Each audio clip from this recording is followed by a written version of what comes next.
This is the Countdown to Kickoff on your home for the Cats, KFJB and KFJB-TV.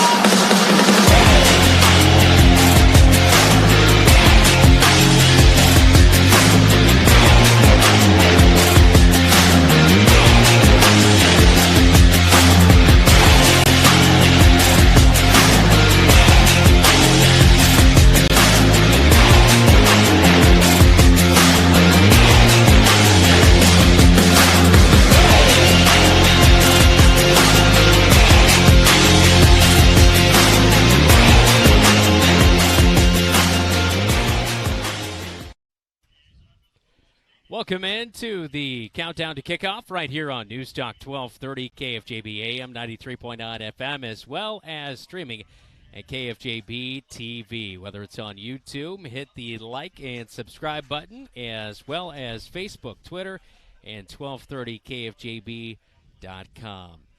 I'm Brandon Lewis, Dylan Doze alongside me. We apologize for our technical difficulties here tonight from Leonard Cole Field at Marshalltown High School.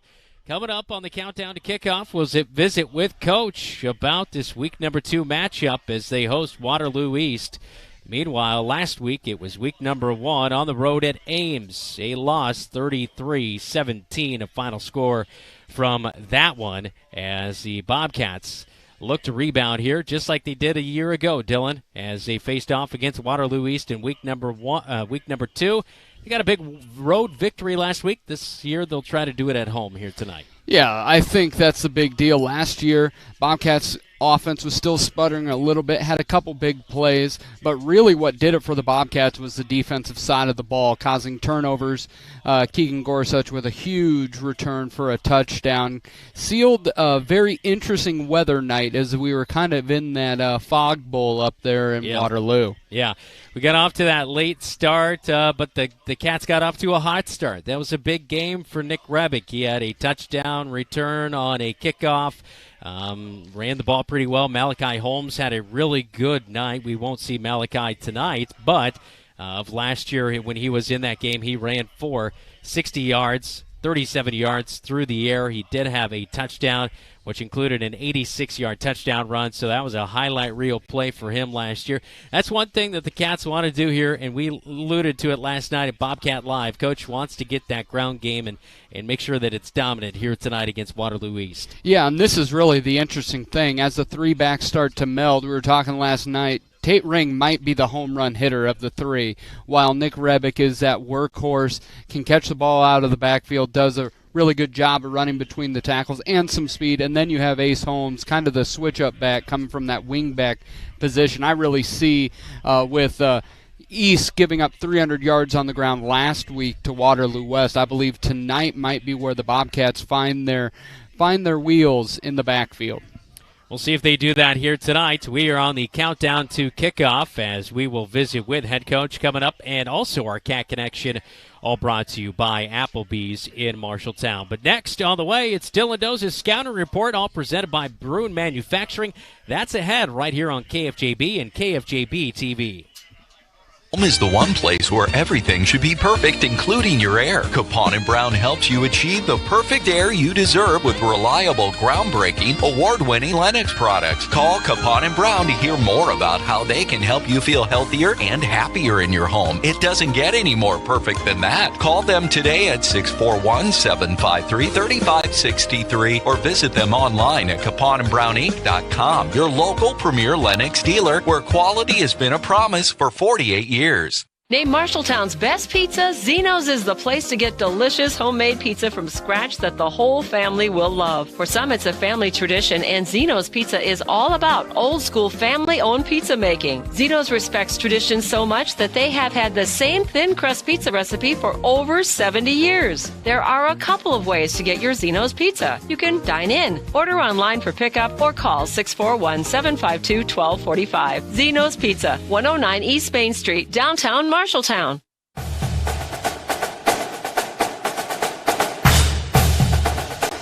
This is Bobcat Countdown to Kickoff right here on KFJB and KFJB-TV. I'm Brandon Lewis. Dylan Doze alongside me tonight. Now time for the Scouting Report with Dylan Doze, all presented by Bruin Manufacturing of Marshalltown. With that preview of Waterloo East. Dylan? Yeah, we already talked a little bit about the Bobcats defeated Waterloo East last year 33-14, but not a lot looks familiar this year when you look at the Trojan team versus last year's Trojan team, starting with the head coach with Regis Baskerville resigning after the year. So Coach Baskerville is out. Coach DeCarlos Anderson is in, the former Cyclone. Quarterback last year, Justin Thomas, had a good day through the air, but due to injury, he's out, and junior Landon Sewell's in. And then last year, Martez Wigley, one of the best wide receivers you and I saw. He looks smooth. He's now at Applington Parkersburg, and in week number 1, Waterloo East had Billy Clark III go for a big 65-yard touchdown, but we really don't know a ton about Waterloo East. But when you look at them, it is a bit of the tale of two halves. You've got on the running side of the football, Waterloo East has struggled to run the ball offensively. They did last year. They did in the first week against Waterloo West.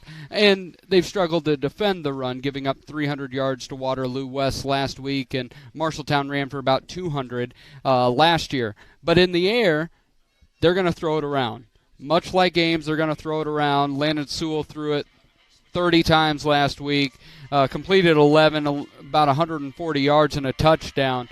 But it comes down to, can they defend the pass? And really, Waterloo West does not throw the ball a lot last year. Dalen did not throw the ball well as he was getting his legs underneath him. He was 7 of 18, just finding his sea legs, what we found from Dalen last week. Yeah. A lot of that. So really for Waterloo East, it's going to come down to can they find positives in the run game, both defensively and offensively. But we're learning along with everyone else as this first-year head coach DeCarlos Anderson, see how he can bring this Trojan program back to prominence. Well, and that's the interesting point, too, is obviously Martez Wigley, you led the team in receptions last year with 34 for 678 yards, 3 touchdowns. In this game last year, 8 receptions, 149 yards. Yeah. That's not easy just to replace that production. No, not at all. And we saw some good wide receivers last year. Javion Jondal is a D1 talent, very good wide receiver from Fort Dodge, and I thought Martez Wigley was the best receiver we saw all of last year, and we saw a good one in week 1 with Mr. Luth and Ames. Yeah, and that's the thing. This season, there'll be a lot of wide receivers that the Bobcats will have to prepare for defensively. You mentioned Landon Sewell, the quarterback for Waterloo East, the Trojans. Last year in this game, you mentioned it, that Justin Thomas played. He was a junior. And not on the roster this year due to injury. And so then Sewell did play 1 of 3 for 0 yards. Also, in this game last year and overall, it was just amazing to see that last week Waterloo East only ran for 6 yards. I think if the Bobcats can hold them under 25 yards, I think that's a good recipe for a win here tonight. Oh, it's if the Bobcats can control the line of scrimmage, and that sounds like football cliche, but it's cliche because it's true. If they can hold and bottle up Waterloo East running attack and able to run the football, I think the Bobcats sit in pretty good position here in the home opener. Yeah, that is for sure. Of course, we are counting you down to kickoff here tonight, as kickoff coming up at 7 o'clock. If you're thinking, kickoff is at 7:30. No, the JV game that was supposed to be kind of the curtain game, I guess you could say, to the big varsity game, was postponed and made up a day earlier. They played that game last night, and, of course, that due to a referee shortage. So, we had heard so much about a referee shortage around the U.S., and finally we heard it and impacted right here in central Iowa. So luckily the Bobcats, though, able to get that game in last night, and we're good to go. 7 o'clock kickoff here tonight. We're good to go, and it is gorgeous. I hope, there might be some rain later, but right now it's a little muggy, little sultry, but it is sunny. Trees are beautiful, fields nice and green, and it's a perfect night for football. Yeah, that is for sure. We will have your Cat Connection coming up, but that is your scouting report on Waterloo East, all presented by Bruin Manufacturing of Marshalltown, driven to provide innovative plastic molding solutions. On the countdown to kickoff, we have our Cat Connection next, right here on KFJB and KFJB-TV. Manufacturing is a family-owned and operated business founded in Marshalltown, Iowa, and we have a unique approach to plastic injection moldings with our own custom in-house tool shop. Since 1949, Bruin Manufacturing has provided injection molded plastic parts for construction, industrial, agriculture, medical, sports, and recreational purposes. We are an industry-leading manufacturer of precision plastic components. To learn more about Bruin Manufacturing, visit our website at bruinmfg.com. Bruin Manufacturing is a proud sponsor of the Marshalltown Bobcats. McGregor's Furniture and Mattress has your mattress. Every firmness, comfort, and support level, each at a great price. Make the investment today for a good night's sleep for years to come. McGregor's also has quality furniture for every room in your home. Beautiful, comfortable sofas, recliners, dinette sets, and office furniture to help you work and relax in comfort and style. McGregor's Furniture is proud to bring you quality furniture and great service, and they are proud to support Bobcat Athletics. McGregor's Furniture and Mattress, downtown Marshalltown, open 7 days a week.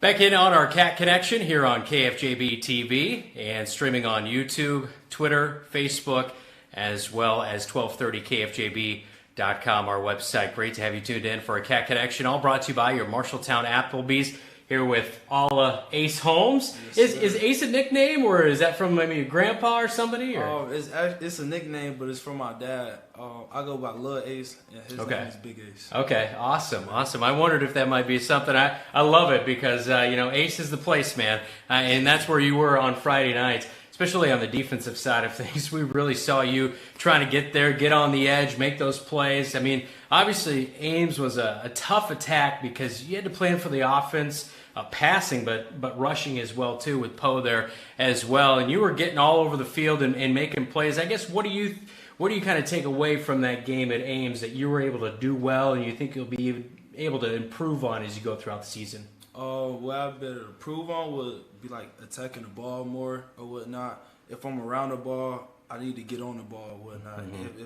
If there's a person right there or whatnot, and I'm around the ball, I need to, if it's a foul, I need to hurry up and push that foul, be as aggressive as I can or whatnot.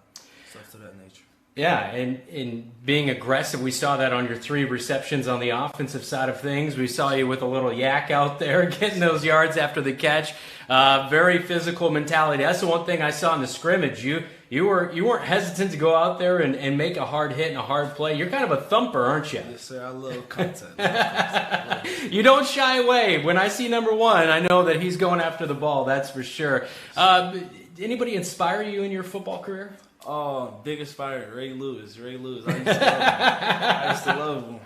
I used to watch stories about him and everything like that. He got me on my first workout plan or whatnot. I used to see him crash out, go hit real hard, a headhunter for real. Yeah, I love Ray Lewis, but I thought maybe you would go Priest Holmes, the running back for the Chiefs, and I think he played for the Ravens for a while too. So yeah. Yeah. I thought, the Holmes connection there, But anyway, hey, here on our Cat Connection, we're visiting with Ace Holmes. Of course, people may not be familiar with you yet. I mean, you're getting to be a household name for the Cat family, but you came from Georgia, but you have been here in the Marshalltown community before. Tell me a little bit about your background. Well, yeah, I have moved back in junior high, 7th grade. I was here for a couple of months. I wanted my brother, he wanted to graduate up here at Marshalltown High School and whatnot. And I do have a few relatives here, like a couple cousins that also play for Marshalltown football and everything like that. So when I came to Marshalltown, I used to hang out with my cousins and all that stuff. So I used to hang out with their friends, and then once I left, and then I came back again, so I still knew those same people or whatnot. So it was just like I came here, and it was easy to fit in or whatnot because everybody knew who I was already and stuff like that. And that's one thing I've noticed when we've had you in for player shoots and stuff. You mesh really well with everybody. That's awesome to see. Yes, sir. I mean, when we get together, it's always a good vibe or whatnot. There's no bad energy, and we always try to keep the spirits high, the energy high, the vibe high. So we can just go out there and we can somewhat know each other in chemistry or whatnot because we don't have a whole lot of time with each other. So try to make the best of it. Any relation to Malachi Holmes? Nah. No. Okay. I didn't know another Bobcat. We got to make sure that if there's any connection with the Holmes. Last question for you, Ace. Obviously, it's just week number 1 in the books. We're heading on to week number 2. What do you really see out of your team, your opponents, as a team, as the Bobcats, as far as goals going the rest of the way and your season goes? One, just off the top of my head right now, stay healthy or whatnot, hydrated, healthy. And we also got to get better in the mind or whatnot, mindset-wise and stuff like that. Because we're pretty physical, but just knowing our positions and not trying to be a Superman, a superhero, just doing what we need to do as an individual. Yeah, 91 on a football Friday night. You better stay hydrated, right? All right. Hey, great to chat with you, and thanks for the time. Yes, sir. Hey, that's Ace Holmes, number 1, right? Yes, sir. Not only in your heart, but on the field and on his jersey as well, too. That's our Cat Connection, all brought to you by your Marshalltown Applebee's. Now that's eating good in your neighborhood. When we come back, we will chat with the head man for the Marshalltown Bobcats, head coach Adam Goodvin. This is the Countdown to Kickoff right here on KFJB-TV.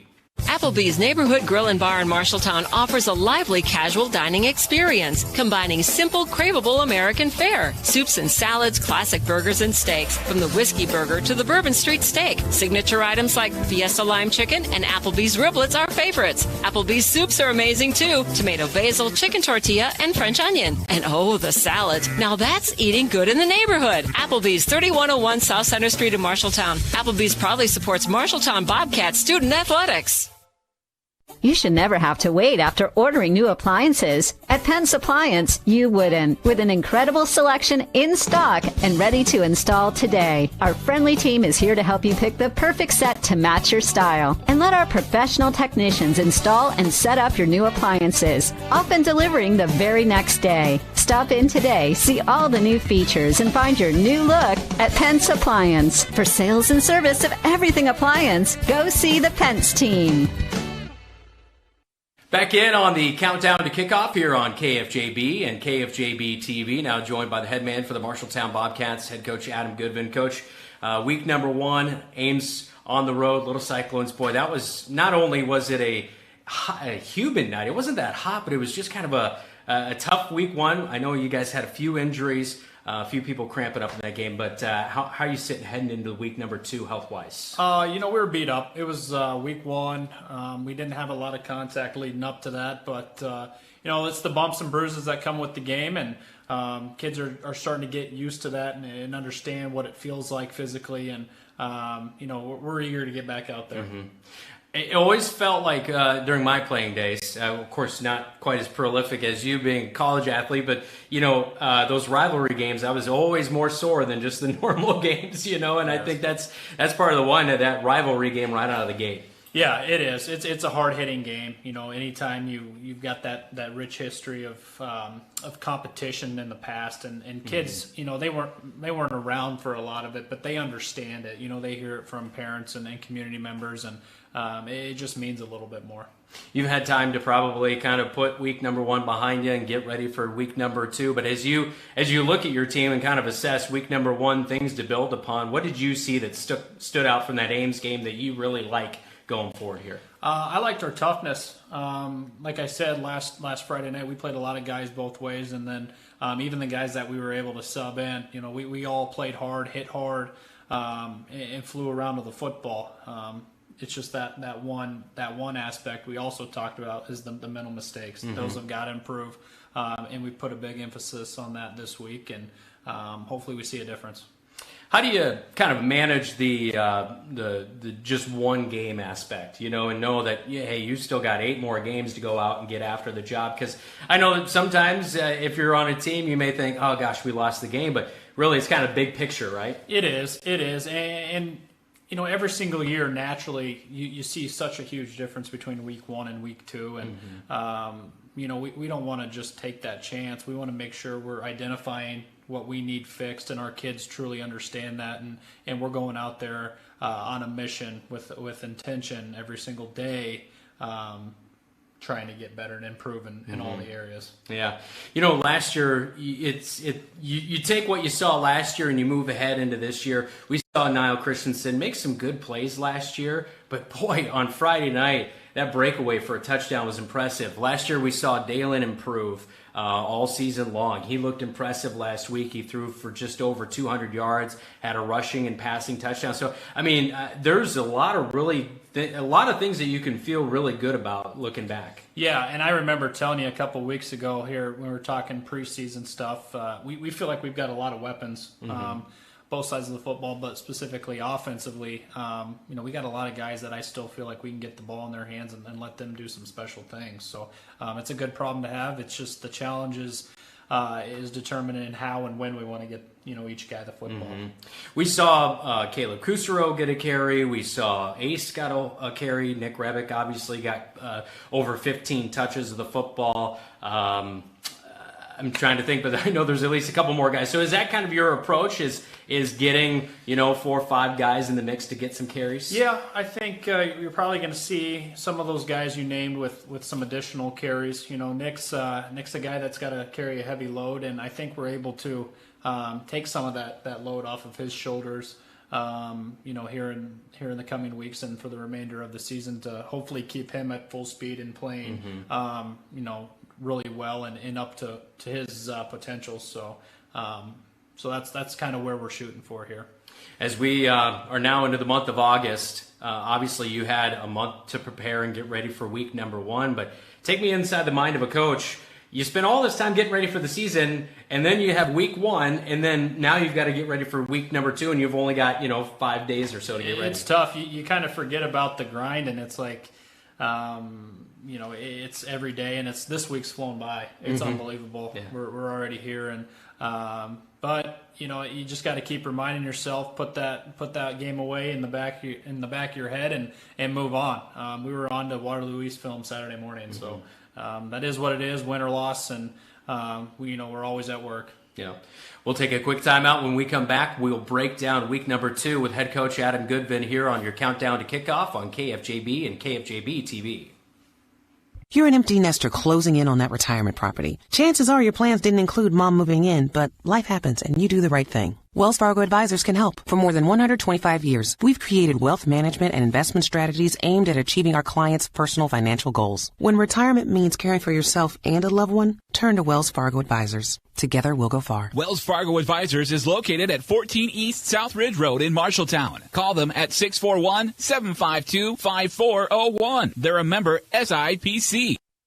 Back in on our Countdown to Kickoff right here on KFJB and KFJB-TV. Thanks for watching on YouTube, Twitter, Facebook, and at 1230 KFJB.com. Hit the like and subscribe button if you're especially watching on YouTube. We appreciate everybody that's gone back and watched and saw week number 1. That's in the books. We moved to week number 2, Waterloo East here tonight. You're in a very familiar spot, Coach, here. Same thing last year. You were 0-1. You went on the road. You got the job taken care of. Obviously a little bit of a different feel, though, in week number 2 this year. A new head coach again for Waterloo East on the other sideline, Carlos Anthony. Yeah, we've got a little film on them from week 1. The film that we got wasn't the best. We know a little bit personnel-wise what they've got returning.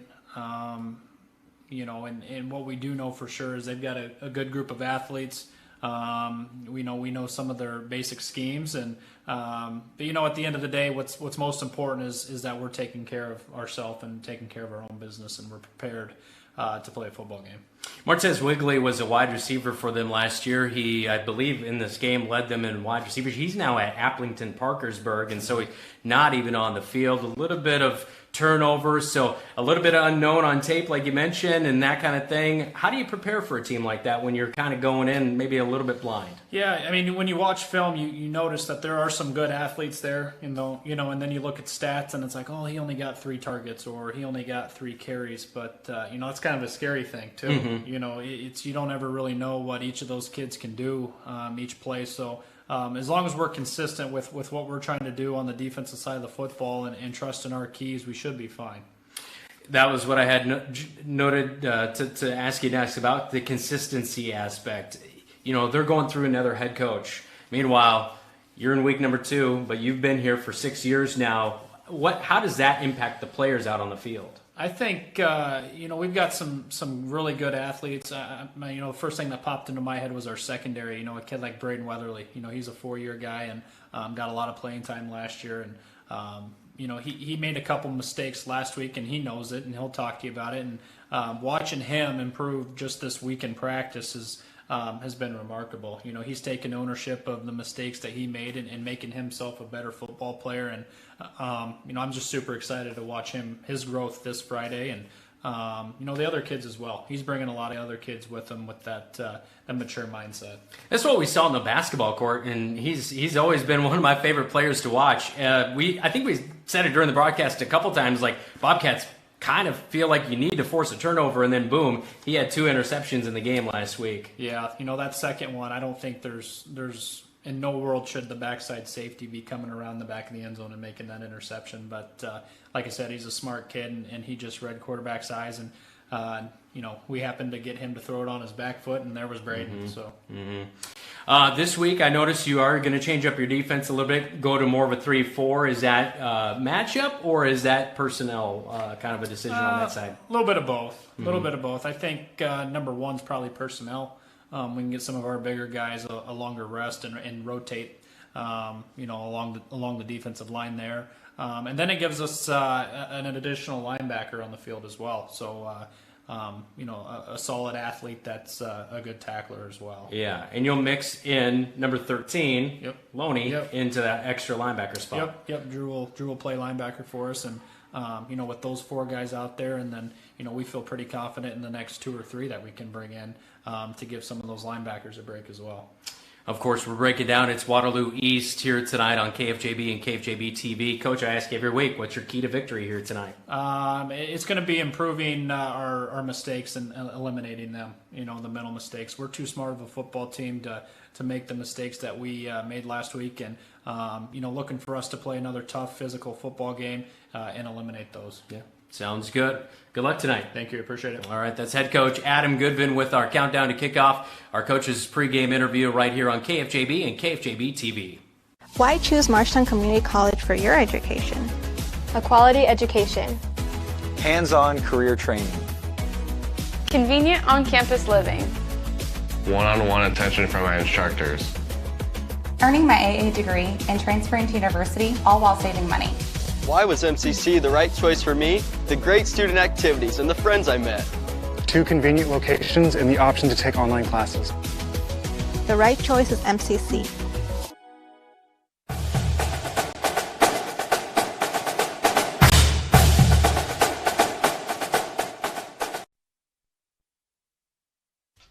This is the countdown to kickoff on KFJB and KFJB-TV. I'm Brandon Lewis. Dylan Dose alongside me. Week number 2, just about ready to get going here at Leonard Cole Field. Just had the national anthem as the band lining up for the run out for the Marshalltown Bobcat football team as Waterloo East also warming up. Let's dive into our starting lineups here tonight for the visiting Waterloo East Trojans here tonight, Dylan, as you take a look at the starters on the offensive side of things. Landon Sewell, we talked about him just a little bit ago. Number 4 at quarterback, of course, a junior, 5'9", 170, comes in, negative 20 rushing yards last week, and 1 TD against Waterloo West. Through the air, 135 yards. It's going to go through him here tonight, how effective their offense can go, because the passing game will help them in the running game, obviously. Yeah, very much so. He's going to look and he's going to dump down passes. The running backs are probably primarily going to be a receiving threat through the history of what we've seen from Waterloo East here. And it really comes down to, can the junior, 5'9", junior, in his second start this year, can he level up from the experience at Waterloo West, learn from it, be able to get the quick pass in, and may that pass start to open up the run. Similar approach of what we saw last week with Ames. Yeah, we'll keep our eye on Billy Clark, the third, number 25, a running back. All sophomores on the left side of that offensive line, including the center, the right guard in Bates is a junior, and the senior in Williams. Meanwhile, on the defensive side of things for the Waterloo East Trojans, It's going to be Billy Clark again. In this game a year ago, we saw him 4.5 tackles, lead tackler returner from a year ago, 56 total tackles. He's kind of a do-it-all playmaker on the defensive side. Yeah, and that goes back to what I talked about in that scouting report. On the passing side of the ball, both, especially on the defensive side, that defensive backfield's a talented group. Billy Clark would lead that, and really I think that's probably the strength of their defense. Well, look out for Maceo Hicks as well, number 2. 17 total tackles from a year ago. He had 3 tackles in this game against your Marshalltown Bobcats. Meanwhile, on the other side of things, for your Marshalltown Bobcats here tonight, offensively, the Cats, of course, signal caller Dalen Houston, a 205 junior at 6'4". In this game a year ago, he had 7 of 18 for 89 yards, 3 rushes for just 7 yards and a touchdown. But that game that day was Malachi Holmes. He had a ton of rushing yards at 160, and he had 86 yards just on, he had 60 rushing yards and then 37 through the air in reception. So anyway, Malachi Holmes, it will be the ground game. Nick Rebick, obviously the senior out there, fullback at Seth Smith. Ace Holmes, that wingback spot. You know, he had 1 rush last year for 0 yards. I would look to see him. If he gets for 50, 60 yards here today, I think that's a good day for the Bobcats. Very much so. And I said earlier that what we see in Waterloo East and the Trojans here is much different than what we saw last year. But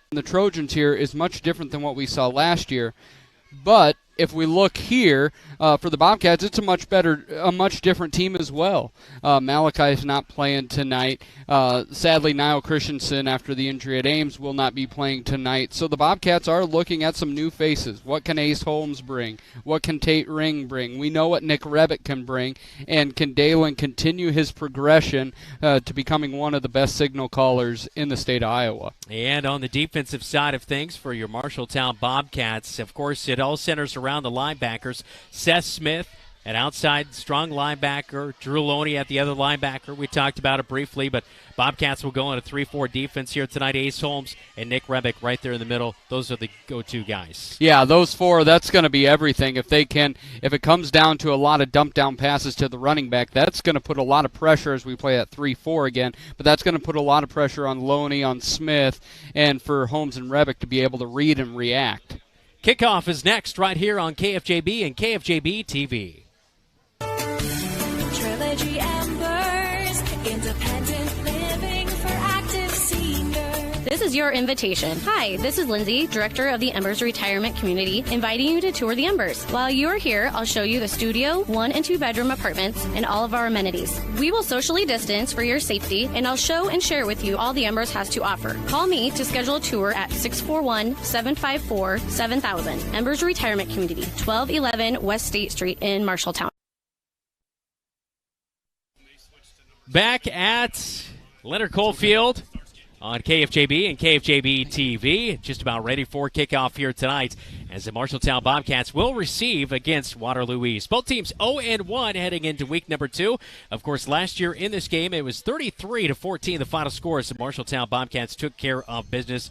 DeCarlos Anderson, head coach on the other side of things for Waterloo East. Of course, he played at Iowa State. He went to Waterloo West, but he's been an assistant coach on the basketball side of things for the past couple of years. So he definitely grew up on the east side of Waterloo. I was listening to an interview with him, and he started at the JUCO ranks and then eventually got homesick and got a little bit closer back to home as he was out in California. But we will see Waterloo East kick it off to your Marshalltown Bobcats. Nick Rebick in this game a year ago. He returned one for a touchdown, 86 yards. We'll see if he can do that here in week number 1. Our kickoff tonight is all brought to you by 5-Star Real Estate. Of course, 5-Star Real Estate. They are online at 5starhometeam.com. He's Dylan Doze. I'm Brandon Lewis. Great to have you along for week number 2. A beautiful football Friday night, a warm one at kickoff, 86 degrees and sunny skies. Out to kick things off, Jameel Montgomery for Waterloo East, and the kick is away, and this one will be fielded. Trayshawn Brooks has it at the 15, brings it up to the 20. He's got a little bit of a seat up as he gets to the 40, breaks out of a tackle, 45, and near midfield at the 50-yard line. That is near where the Bobcats will start to open up the game as that is great field position for the Cats here in week number 2. If you're going to kick to an up back, there's not many better up backs than Trayshawn Brooks. Ton of speed and athleticism, was able to break a couple arm tackles, get us right to midfield. And this is really where we see, are the Bobcats going to come out and try to establish a run game, or are they going to try to be aggressive right out of the chute? He'll break the huddle.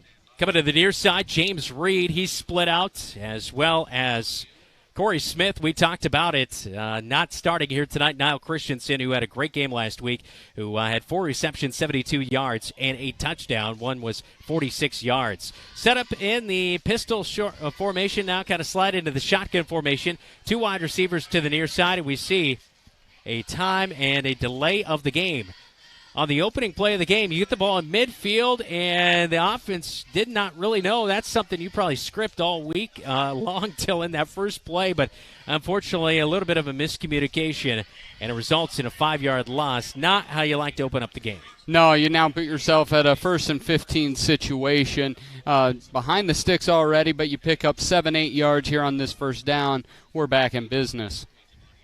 1st and 15 for the Cats with just 9 seconds gone in the game in the opening quarter of play. Dalen Houston takes a snap, rolls out near side, hits Ace Holmes at the 50, breaks a couple of tackles up towards the 40 into East Territory, and has himself a first down. It's a gain of 18 yards there on first down for the Bobcats.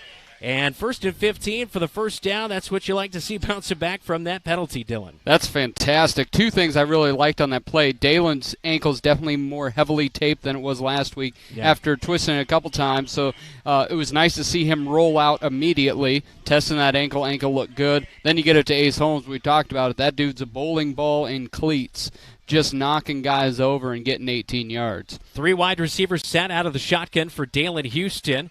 He'll take it himself on a draw play right up the gut. He's got a big seam up in the 30, 25, and down to the 21-yard line. Huge run for Dalen Houston again. Over 10-yard run right there. About a 15-yard gain for Dalen as he goes over left guard. And he didn't look too ginger on that ankle. No, that ankle looks run. good. Yeah. If only all our ankles looked that good. Wait till you get to be 35, Dalen. Yes, well, 40 on the knocking on the door of 41. But Dalen picked his spots. He's really good at his vision is really good. Decided which side of the block to go and went upfield, got 15. 3 wide receivers set again. Dalen Houston with Nick Revick standing to his right. Ball on the left hash mark. He'll fire. Slant route. Caught by Trayshawn Brooks down to the 10-yard line. It's going to be enough for another first down as it's a gain of 11 yards and pick up the first down and move the chains. That was just a routine play right there. A little 5-yard in route on a post route and able to hook up. And they did that last week as well as Trayshawn Brooks caught 2 balls for 57 yards. They'll break the huddle here on 1st and goal as the Bobcats are in the red zone. All brought to you by Ethington Heating and Cooling. We're not comfortable until you are. The Cats make it East uncomfortable here on 1st and goal from the 10-yard line. Handoff, Nick Rebick goes over left guard and could have cut off right guard, maybe had a little bit of a seam, but a good job right there by the defenders for Waterloo East is coming up to make the tackle. It is number 31, Demarius Henderson, the junior, in there, the linebacker. He was helping up at the middle spot there and got in there, made the tackle as Rebick gets back to the line of scrimmage. It'll be 2nd down and goal from the 10-yard line. Yeah, again, the Bobcats are facing an odd front on that defensive line. They were able to hit the gaps and stop Rebick right in his tracks. Out of the shotgun again here for Dalen Houston. Ball on the near side hash mark. Cats go right to left on your radio dial and your TV screen.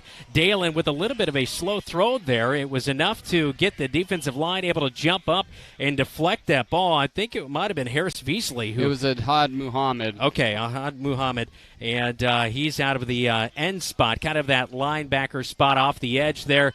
And he was able to get a hand on it there as they were trying to go out into the flat as the intended target, James Reed, the tight end, not able to get it there. So Bobcats with a long goal-to-go situation inside the Ethington Heating and Cooling red zone. 3rd and goal from the 10-yard line. Ace Holmes on the right side of the offensive line. Son of the eyes of Dalen Houston. Drops back, screen play. He's got Rebick. Beautiful. Hits him at the 10. He's got blocking. Touchdown! Nick Rebick. It's 6-0 Cats.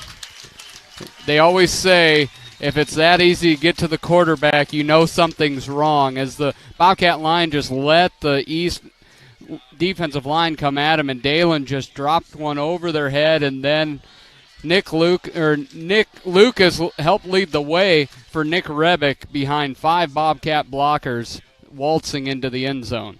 And Gomez on for the PAT for the Cats with 9:54 to go in the opening quarter. Cats strike quick on their opening drive, and the PAT by Gomez is good. It's 7-0 Bobcats in the first quarter, as the Bobcats take it 50 yards down the field and capitalize on a Nick Rebick 10-yard touchdown.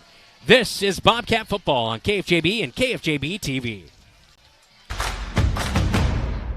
Marshalltown knows competition. We started forging trowels in 1890 and evolved into manufacturing tools for masonry, drywall, concrete, flooring, tile, paint, and more. Today, we're still going strong. Marshalltown strong. As a worldwide leader in manufacturing, we crush the competition. We believe in our community and are proud to support Bobcat athletics.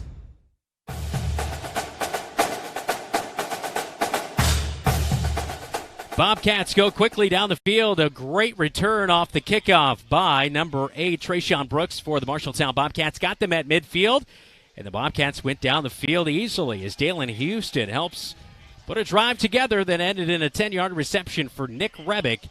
And it's a touchdown for Nick Rebick, as that his first touchdown of the season so far, week number 2 now for the Marshalltown Bobcats. Kickoff, all brought to you by 5-Star Real Estate in Marshalltown, your home team advantage. The Bobcats will kick away with 9:54 in the opening quarter of play, leading 7-0. Little pooch kick down to the 20-yard line. Waterloo East will have it at the 30 and up to the 35-yard line, as pushing off of his teammate was Jeremiah Clark on the return. And Jeremiah Clark up to the 37-yard line is officially where the officials will spot that. It's the Bobcats in their home blue tops with white bottoms and the helmets white. The Bobcat logo on the top. More of a just traditional plain look for Waterloo East with those red helmets, white uniforms, black tops, black numbers outlined in red. Trips to the near side out of the shotgun. Waterloo East will go with Sewell, the quarterback. Landon Sewell, number 4. Of course, last week, 11 of 30, 135 through the air, a touchdown, no interceptions. He'll go to the air on the first play here, and it is incomplete. Out of the hands of Jeremiah Clark. Last year did not have a single stat, but this year getting a start here, week number 2. Quentin Hart not listed with the starters. Know that Waterloo East battling with a few injuries and sickness here this past week, and very thin roster on the other side of things. And right there, Jeremiah Clark not able to haul in that low pass from his quarterback, and Landon Sewell, who is a junior. Yeah, looking a lot more east to west passing game. Allow your receivers, running backs make plays for you. Bobcats look to be aggressive, showing blitz and dropping out, giving different looks for the junior quarterback. 9:43 in the opening quarter. High snap. Sewell brings it down, rolls out to his left. He's got pressure. It's Jakey from behind. Takes him down for a sack, and that will be a big loss. Over about 7-yard loss back to the 31-yard line.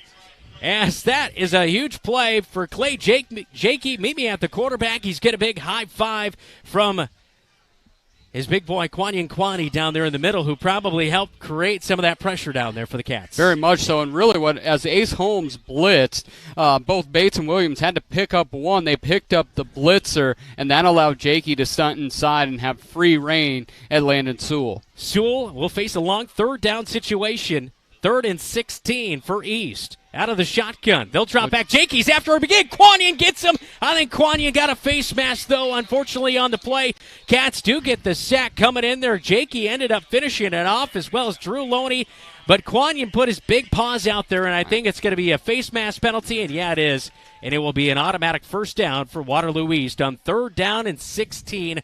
Quanyan almost had him wrapped up for a big sack and a loss.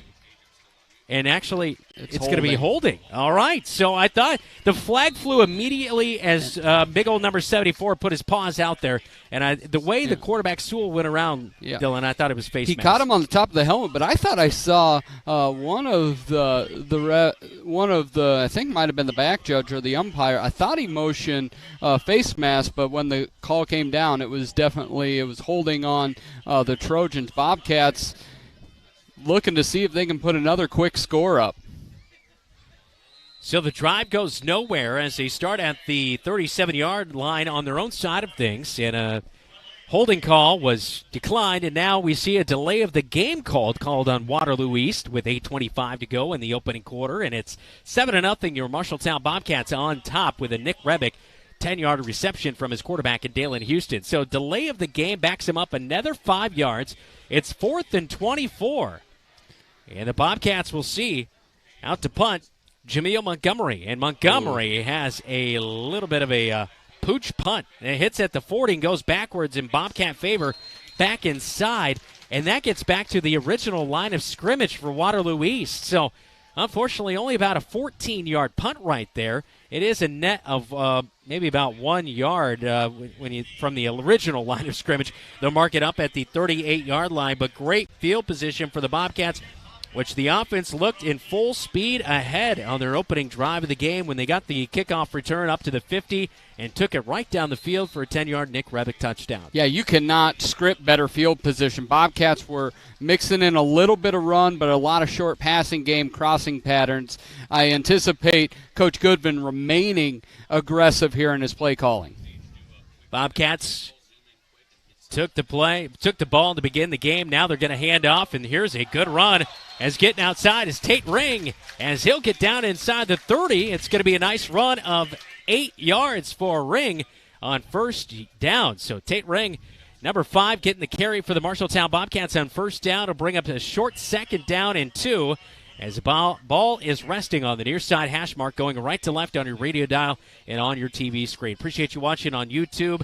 As subscribe and like to our channel, we appreciate it. Our first year of KFJB-TV and our 100th year of covering Bobcat athletics here on KFJB. 8-12 first quarter, Cats up 7-0. Handoff to Ring again. He's got first down yardage, and he'll be driven down at the 25-yard line, just short of the 25, so it's a 4-yard pickup for Tate Ring, but that will move the sticks. Yeah, I love, Coach was talking about Ring's the kid who will put a foot in the ground and go, and you've seen that in these last 2 runs. There's not a lot of superfluous movement. It's cut and go, and his go is pretty good. And we know Nick Rebick needs to, get a little bit of time on the sideline. Yep. He plays so much on defense, but Rebick will see it a few carries here. We saw him with 16 carries. That's probably like a max at a week, wouldn't you think? I think it is, especially Nick plays hard every time the ball is snapped. They all do, but he is so active on that defensive side as a linebacker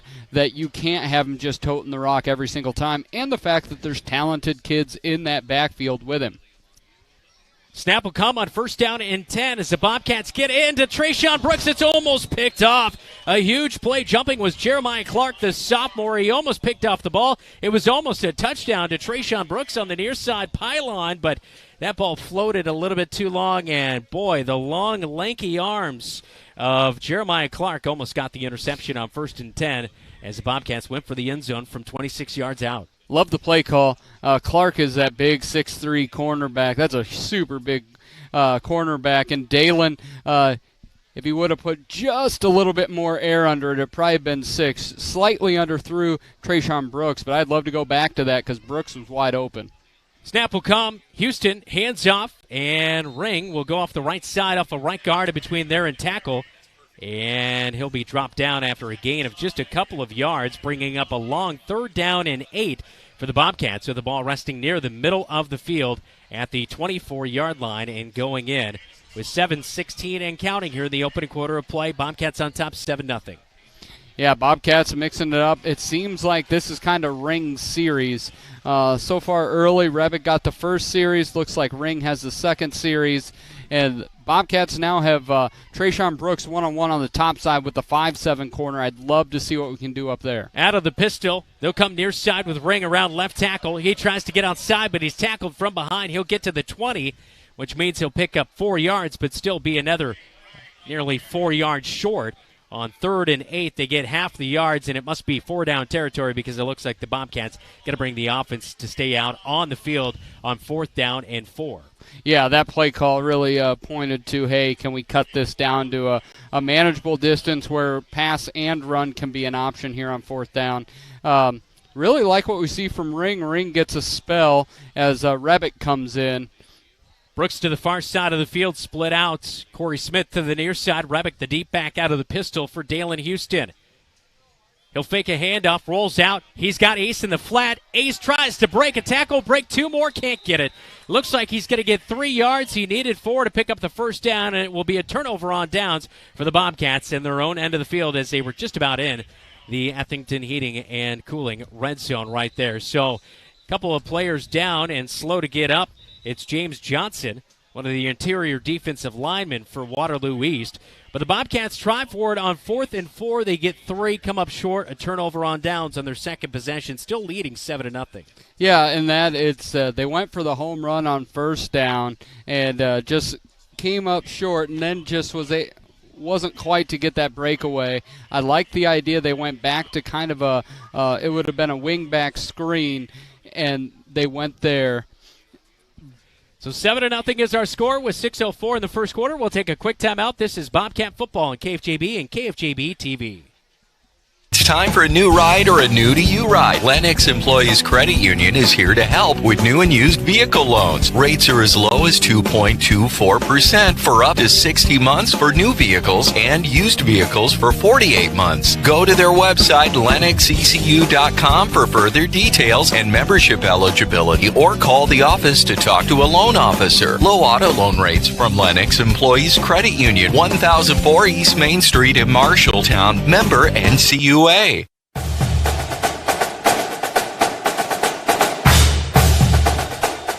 Waterloo East with the ball after turning the Bobcats over on downs with 6:04 in the opening quarter play. This is Bobcat Football on KFJB and KFJB-TV. I'm Brandon Lewis. Dylan Dose alongside me. East will take the snap.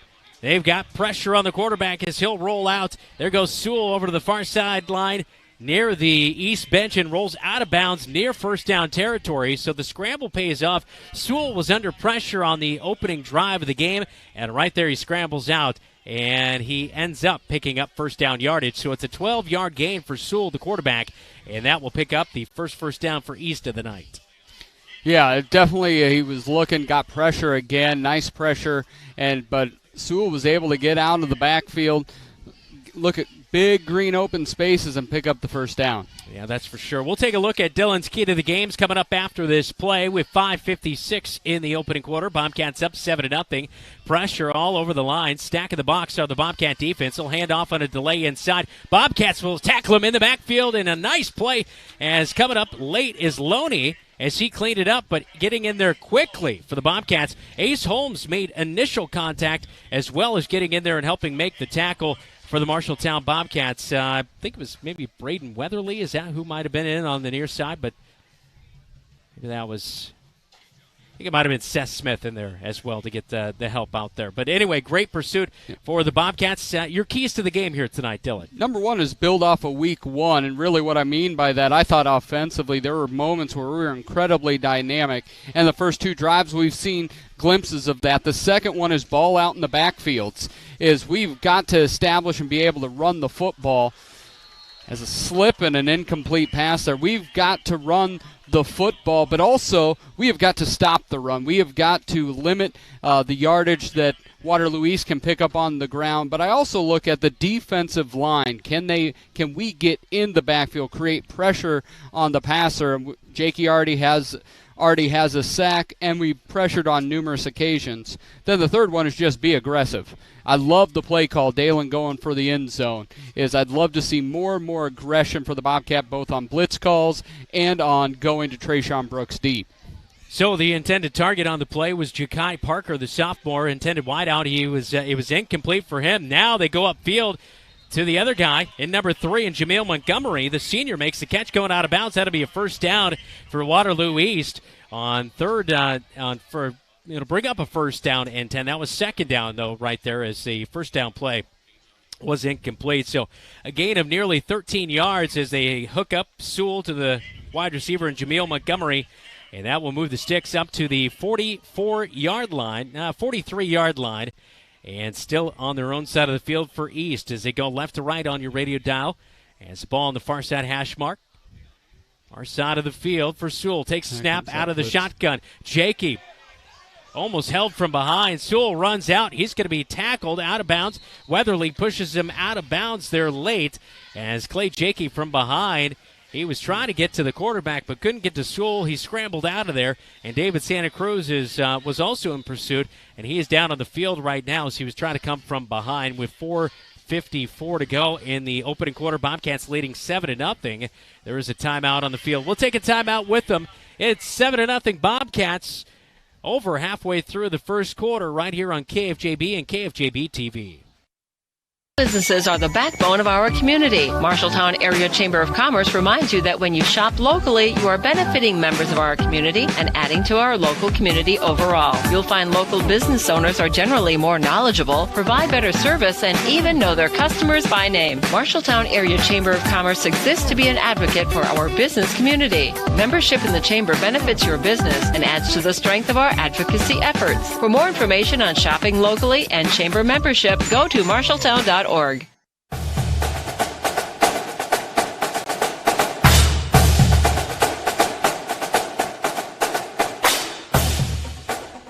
Bobcats leading 7-0 in the first quarter. 4:54 to go. David Santa Cruz off the field onto the sideline. I'm not sure if he was something with the eye. I think he might have got poked in the eye. They're looking at his eye there on the sideline as he looks to be okay, hopefully, for the Bobcats. It is going to be a short 2nd down and 2 off the scramble play by the quarterback in Sewell as he'll line up in the shotgun formation, trips to the near side of the field as the Bobcats almost have themselves a sack. They've already got one here tonight with Clay Jakey. On the far side, hash mark going left to right, trying to get into Bobcat territory, just shy of there. Pressure in his face, chase from behind, throwing it out. Trayshawn Brooks knocks it down. He was sky high, a basketball play right there at the 30-yard line, breaks up the pass intended deep down the field. The intended target again, number 9, Ja'Kai Parker, the sophomore at 6', 208, incomplete, and Trayshawn Brooks brings up 3rd down and 2, huge play.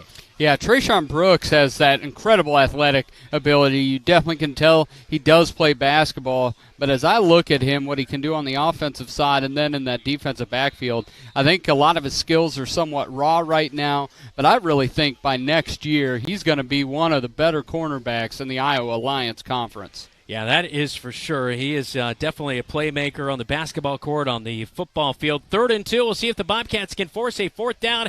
They'll hand it off on a delay. And that one is read well by the Bobcats right there on the interior. Ace Holmes holds up the ball. He says he got it away, but Bobcats will hold tight, and they do rule it a turnover and give the ball back to the Marshalltown Bobcats. So the ball out of there. Ace Holmes comes up with it. Turnover, Cats at midfield.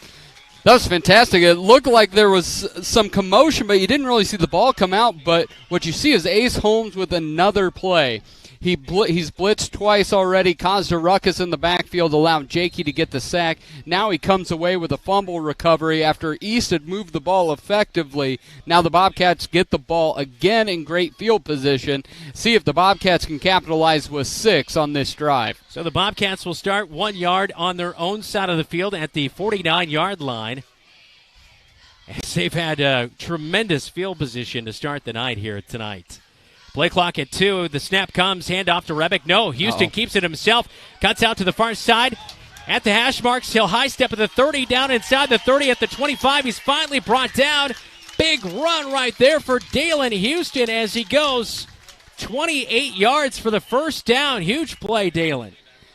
How do you run for 1,000 and throw for 1,000? You do what Dalen's doing here tonight. Big chunks of real estate. A great RPO. Put it right in the belly of the running back and held it there, and then off he went and only had to beat a couple people to get out into space. 4:15 and counting in the opening quarter. Can the Cats go up by a couple of touchdowns? We'll find out as the red and blue going right to left on your radio dial with just nearly 4 minutes to go in the opening quarter play. Handoff to Rebick on first down. He'll go over right guard, fighting through tackles, keeps those legs churning, and a great run to get into the Ethington Heating and Cooling red zone right there on that rush on first down and 10 from the 24-yard line. He's down near the 15. They'll mark him short. They're at the 16, about the 17-yard line. So it's going to be a gain of 7 yards on first down, 2nd and 3. But Nick, that's one thing. He's got a lot of grit, and he just kept those legs churning and churns out a nice run. Our favorite Rebick is the one that goes north and south, and that's what he did. He went north and south, trusted his blockers, got 7. Out of the pistol, Rebick stands behind him. 2 wide receivers in the set. Handoff to Rebick again. Jukes right, cuts back towards the right hash mark, going right up in deeper into the red zone. Down inside the 10-yard line. It's going to be a first down, a +7. Yeah, we'll rule it an 8-yard run right there for Nick Rebick as he goes off of right tackle and then cuts it back towards the hash marks. And a timeout on the field with 3:17 to go in the opening quarter play. Timeout by head coach DeCarlos Anderson for Waterloo East. It's Bobcats 7-0. They're in the red zone. A goal-to-go situation when we come back on KFJB and KFJB-TV. Tangling your headphones, finding the right remote, saying goodbye to your favorite shirt that hasn't fit in 10 years. Why are simple things sometimes so complicated? Thankfully, with auto owners, insurance doesn't have to be one of them. Auto Owners works with independent agents who live in your community and answer when you call, so you can worry about more important things, like finding a new favorite shirt. That's simple human sense. Your Auto Owners Insurance agent in Marshalltown, Toledo, and West Des Moines is Assured Partners. Power through partnership.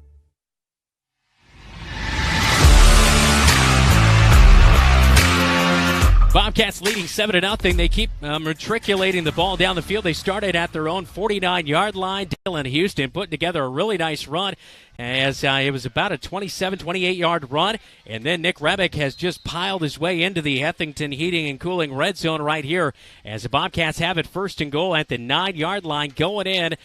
Nick and Dalen have done a really tremendous job on this drive, and they look to go up 14-0. Yeah, it's been by the feet in this drive. Dalen with 42 yards rushing, 41 yards passing so far. Man in motion, Jazik Lee faked the handoff. No. Dalen loses the ball, but Jazik is man on the spot, but does he get it back? I don't know. The officials haven't made a call just yet. Jazik got beat out, and it's recovered. And in there to make the play, Demarius Henderson Jr., the linebacker, gets over it. Dalen was holding that thing out there like a loaf of bread, and it is popped out of there. And the Bobcats come up empty on a drive where they got into the red zone, a goal to go. But you got to hold on to that thing. Ball security is priority number one. Yeah, the Bobcats have really let a couple opportunities go to die here in the last 2 drives. One, a turnover of downs, the next in the red zone with a fumble. They still are up 7-0, still doing quite well on defense, but these are big opportunities early on where the Bobcats could blow the doors open, but so far Waterloo East has gotten the plays when they needed them. Yeah, 3:09 to go in the first quarter play. Bobcats leading 7-0, turnover on their own side in East red zone. And so East will start out on their own side of the field. It looks like a timeout. I'm not sure. Was this taken by the Marshalltown Bobcats? I did not see the officials indicate right there. Anyway, a timeout on the field. We'll keep it right here during this. But off to a good start for the Marshalltown Bobcats. Of course, last week they went toe-to-toe with Ames for about 3 quarters. But in that fourth quarter, that's where they were able to pull away and take advantage. Ames was adding on a couple of key touchdowns late in the game to pull away and win 33-17. Yeah, and Coach talked a little bit about it, but I do think in that fourth quarter a little bit of gas with everybody that plays 2 ways. First game of the season, it really felt like the Bobcats were able to do quite a bit. Then injuries kind of caught up. There was no Niall Christensen. Dalen was definitely affected, and that fourth quarter did not seem to have enough gas in the Bobcats' tank. Well, the Bobcat defense has been after the quarterback here tonight in Landon Sewell. Already 1 sack to the night by Clay Jakey. David Santa Cruz was bumped up earlier, and he came out of the game. He's still out of the game right now. Does not have a helmet in his hand. I think he got poked in the eye or something. They were checking that eye out, still checking him out on the Bobcats sideline. 3:09 stopped on the clock here as a timeout was taken on the field. Of course, a very hot, humid night, and officials giving each team plenty of water here tonight. East will take over after forcing the Dalen-Houston fumble. Sewell takes a snap, handoff inside, and this is the first time that we've seen Shakur Wright go for a carry. He goes off right guard, number 11 last year in this game. He had a pretty good season last year, 260 rushing yards, a couple touchdowns, but in this game last year, 7 rushes for 8 yards and a touchdown. But if you can hold a running back for just over 1 yard a carry, you're doing a pretty good job, and the Cats are doing that here tonight early on. Yeah, you're going to win a lot of football games when you put that type of stat out there. And Bobcats did a great job of getting pressure, getting into the backfield, blowing up that running play, and they've done a really good job with that all night so far. Sewell has Wright standing to his right. With 2.5 minutes to go in the first quarter. Low snap, brings it up. Sewell has pressure on his face. Jakey back into the end zone. I think they're going to give him 4 progression at the 1 yard line, but it's a huge loss. A loss of 8 yards. Actually, 9 yards. They were at the 10-yard line, so a loss of 9 yards back to the 1 yard line, and Jakey with his second sack of the game. We call that the coach's show bump. You show up on the coach's show, you get 2 sacks. You also get poked in the eye for David Santa Cruz. But Clay Jakey having a great night, just attacking the quarterback. He's been doing this on varsity for 3 years now. Great young man, huge motor, making football plays. 3rd down and 18 yards to go for Waterloo East. They stand in their own end zone. Sewell has it, takes a snap with 1 second on the play clock. Handoff inside, Wright driven back. He gets to the 2 yard line.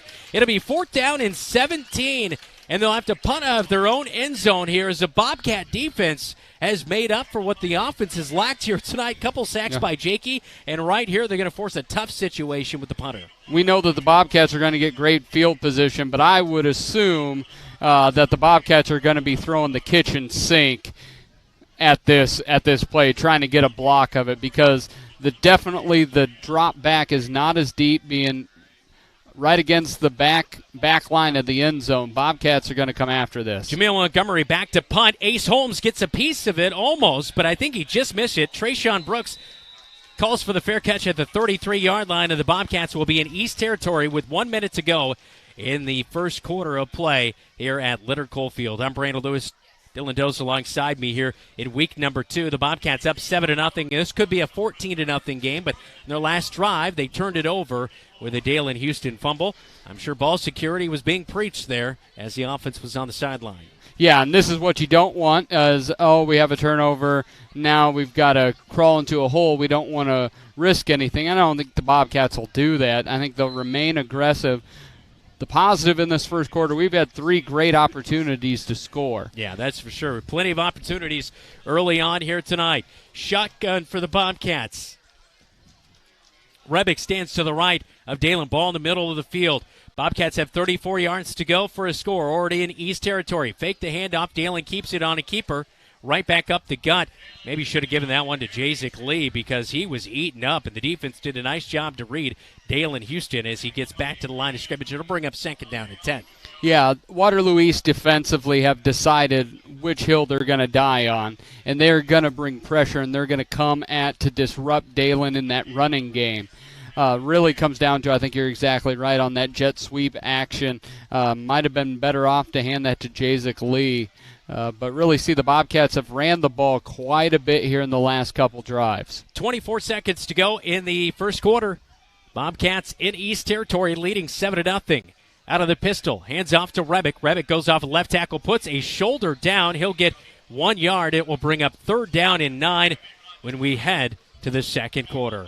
After 1 quarter play, it's 7-0. Bobcats leading Waterloo East here on KFJB and KFJB-TV.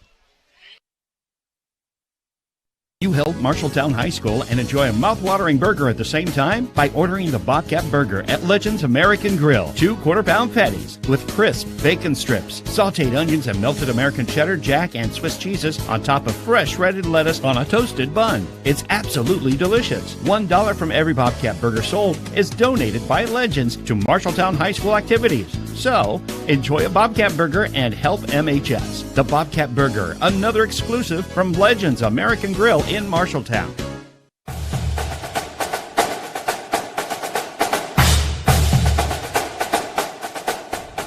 7-0 after 1 quarter of play. Your Marshalltown Bobcats lead the Waterloo East Trojans here tonight. Now time for an area scoreboard update, all brought to you by Central State Bank. Dylan, any football scores out there in football land so far? Got a few. Des Moines Christian taking on Des Moines Hoover, 14-0. Fort Dodge in a big one. This is up in Fort Dodge. It's 13-7 over the Ames Little Cyclones, and my alma mater not looking so good early. Down 20-0 to Roland Story. So East Marshall trailing there. So. And then Dyke New Hartford and Grundy Center plays tonight, and to 1, it's 0-0. Couple of games of high intensity early on in the season. That is your regional scoreboard update, all brought to you by Central State Bank. Discover what Central State Bank can do for you. Locations in Ames, State Center, and West Des Moines.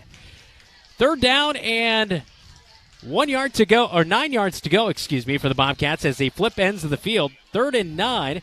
As Nick Rebick just had a carry of 1. It's 7-0 as we open up the second quarter. Bobcats leading in their blue tops and white bottoms, white helmets, going left to right on your radio dial in East Territory. Still just 33 yards to go for their second score of the game. Dalen Houston rolls out near side, throws behind his intended target, and that will be incomplete as the intended target is Brylan Bethke, the senior wide receiver.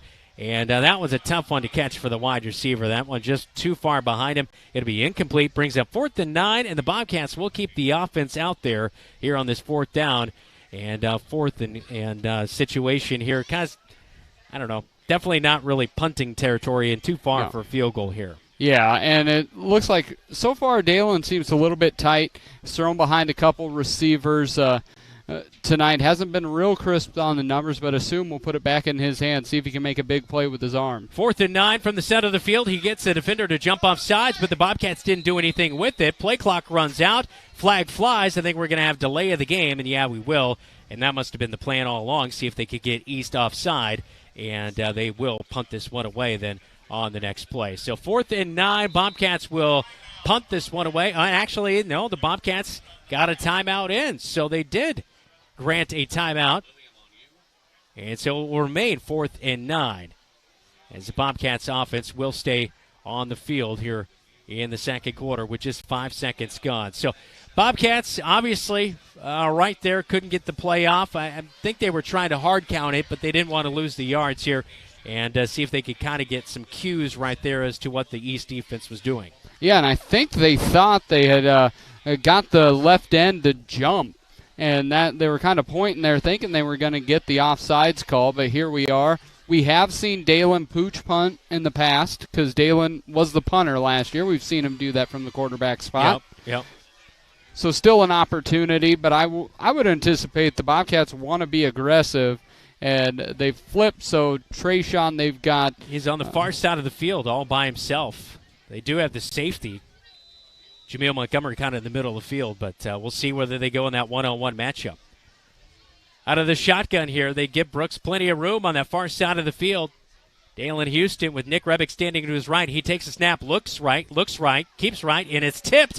And in the middle of the field is caught, but I think he's going to be short of a first down. We'll see a close. Generous spot for the reception. Corey Smith makes the catch. First down. As it's going to be a first down. The ball was tipped at the line of scrimmage, and Corey Smith hustles and makes the catch just enough to get the first down. I don't think the east sideline really likes that call right there, but the Bobcats will take it, and they might come out and measure this one and see if it is indeed a first down on the spot. But the official with a generous spot, I thought he caught it at the 30 or the 25, but they marked it at the 24-yard line, so they are going to measure. We'll see if they have a first down and get even further into East Territory. I'm one never to question the refs, so I assume it's the proper spot. But it looks have you ever like heard of the word facetious? Yeah. You look it up, and Dylan is right there in the dictionary. It is a first down. No, and 11:37 to go. East thought it wasn't going to be a first down, but the official did point for a first down. So first down Bobcats at the 24-yard line and going in. So just by the nose of the ball, the Bobcats get the first down as Aubrey Doze gives a big, I've never seen her smile at you like that. Is it the TV side? I think it's the TV side. She always thought she would marry somebody of clout, and finally, 16 years in, I've gained Central Iowa clout. Her persistence and patience has paid off, evidently. 11:15. Apparently so.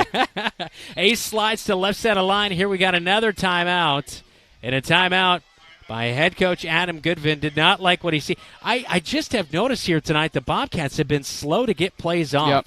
There's been a lot of times where the play clock is nearly getting to 1 or 2, and the snap is either coming or we've called a couple timeouts here tonight. Yeah, it does seem a little bit slower to the line, and I don't know, I'm not in their heads, but we run a lot of different sets, a lot of different formations, and play calls are coming from the sideline. I just wonder if it's just getting the rhythm and used to it all. It's just a little bit slower earlier in the year. I've just been handed breaking news. We're streaming in Minnesota tonight. My parents are listening and watching in Minnesota. They say we sound great, so I don't know. I can't confirm that, but I would imagine we do. I got to listen to you twice a week, every week, and I promise you we do sound good. 11:13 in the second quarter, 7-0 Bobcats in East Territory in their blue tops, white bottoms. East in those red tops, orange top helmets with white tops and bottoms on the uniforms. Dalen out of the pistol. Rebick stands behind him just a little bit off to his right. He'll hand up right up the gut. Rebick just keeps moving those feet, and he'll get down to the 20-yard line. That'll be a nice gain of 4 yards on first down for the Bobcats to set up 2nd and 6 from the far side hash mark, going left to right on your radio dial and on your TV screen. And we talked about this in the breakdown, is Waterloo East is very effective both throwing the ball but also defending the pass. I thought they've done a really nice job after that first series of really clamping down, getting hands on the ball, knocking it down. But the Bobcats have been equally effective running the football offensively, almost to 90 yards here just into the second quarter. Dalen Houston out of the shotgun. He'll have 2 wide receivers to the far side of the field. It's a option play. He'll give it off to Rebick. Rebick will get about 2 yards inside the 20 down to the 19-yard line. So it's a pickup of about 1.5 yards for Nick Rebick as we inch towards 10 minutes to go in the second quarter. As the Bobcats will get the ball into the red zone. All brought to you by Ethington Heating and Cooling. We're not comfortable until you are. Yeah, Rebick with about 6 carries, doing a lot of just not getting caught going east to west, which we've always talked about. That can be a struggle for him, but just planting and getting the yards that he can, moving the sticks. It's only been a 15-yard drive so far, but it feels like they've been on the field forever here. 3rd down and 5. They started at the 34, now in the red zone. There's a screen play again, read well, though, by East. They tackle Nick Rebick, who caught the ball at the line of scrimmage and tackled right there at the 20. It's actually going to be a loss of 1 yard, so East reads it well. It's bringing up a 4th down and 6 as the Bobcats are in East Territory, still in the red zone. But this is a crucial situation. They'll go for it again here. I don't know if we'll see a field goal like we did last week in this situation. No, I think the Bobcats want to be aggressive. I would like to see them in that 3rd and 5. They play it pretty conservatively in the pass right around the line of scrimmage to see if they can go a little bit deeper. They bring out Bethke, who's smaller wide receiver, bring in another tight end and Bowie. See what Goodvin has signed up here. They're going to go to Brooks on the near side. And no, they don't. They go to Ace Holmes in the flat down to the 15, diving for the 10. He's got the first down and a nice connection for the Bobcats for 9 yards and a first down on 4th down and 6. They go to Ace, and he's right there to make the catch and pick up the first down to move the sticks deeper into the red zone. Ace Holmes is almost like that English bulldog. Not real tall, but thick, stout, and he just makes people bounce off of him. He makes people pay, man. Yes, he does. Pistol formation, 8.5 minutes to go, second quarter. Cats trying to go up by 2 scores. It's 7-0 in the second quarter. The Bobcats in East red zone. Dalen looks to pass over the middle field. Late, it is caught right up the gut. Yeah, touchdown, Jackson Bowie. That was an absolutely great pass because he had to fit it in between defenders, put it on Jackson's back hip, brought him into just that rotation where he was able to just go on into the end zone.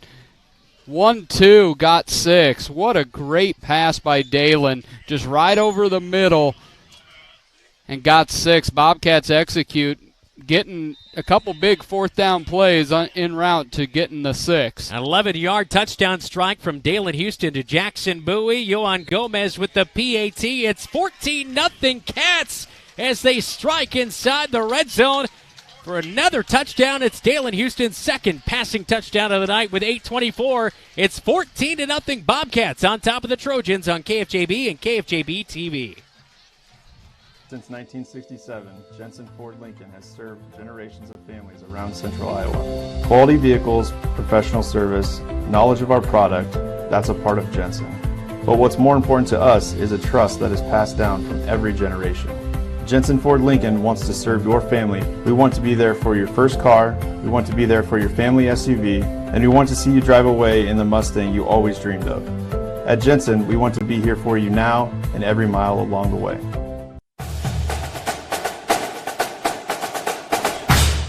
Bobcats leading 14-0 after a Jackson Bowie touchdown catch. It was a thing of beauty.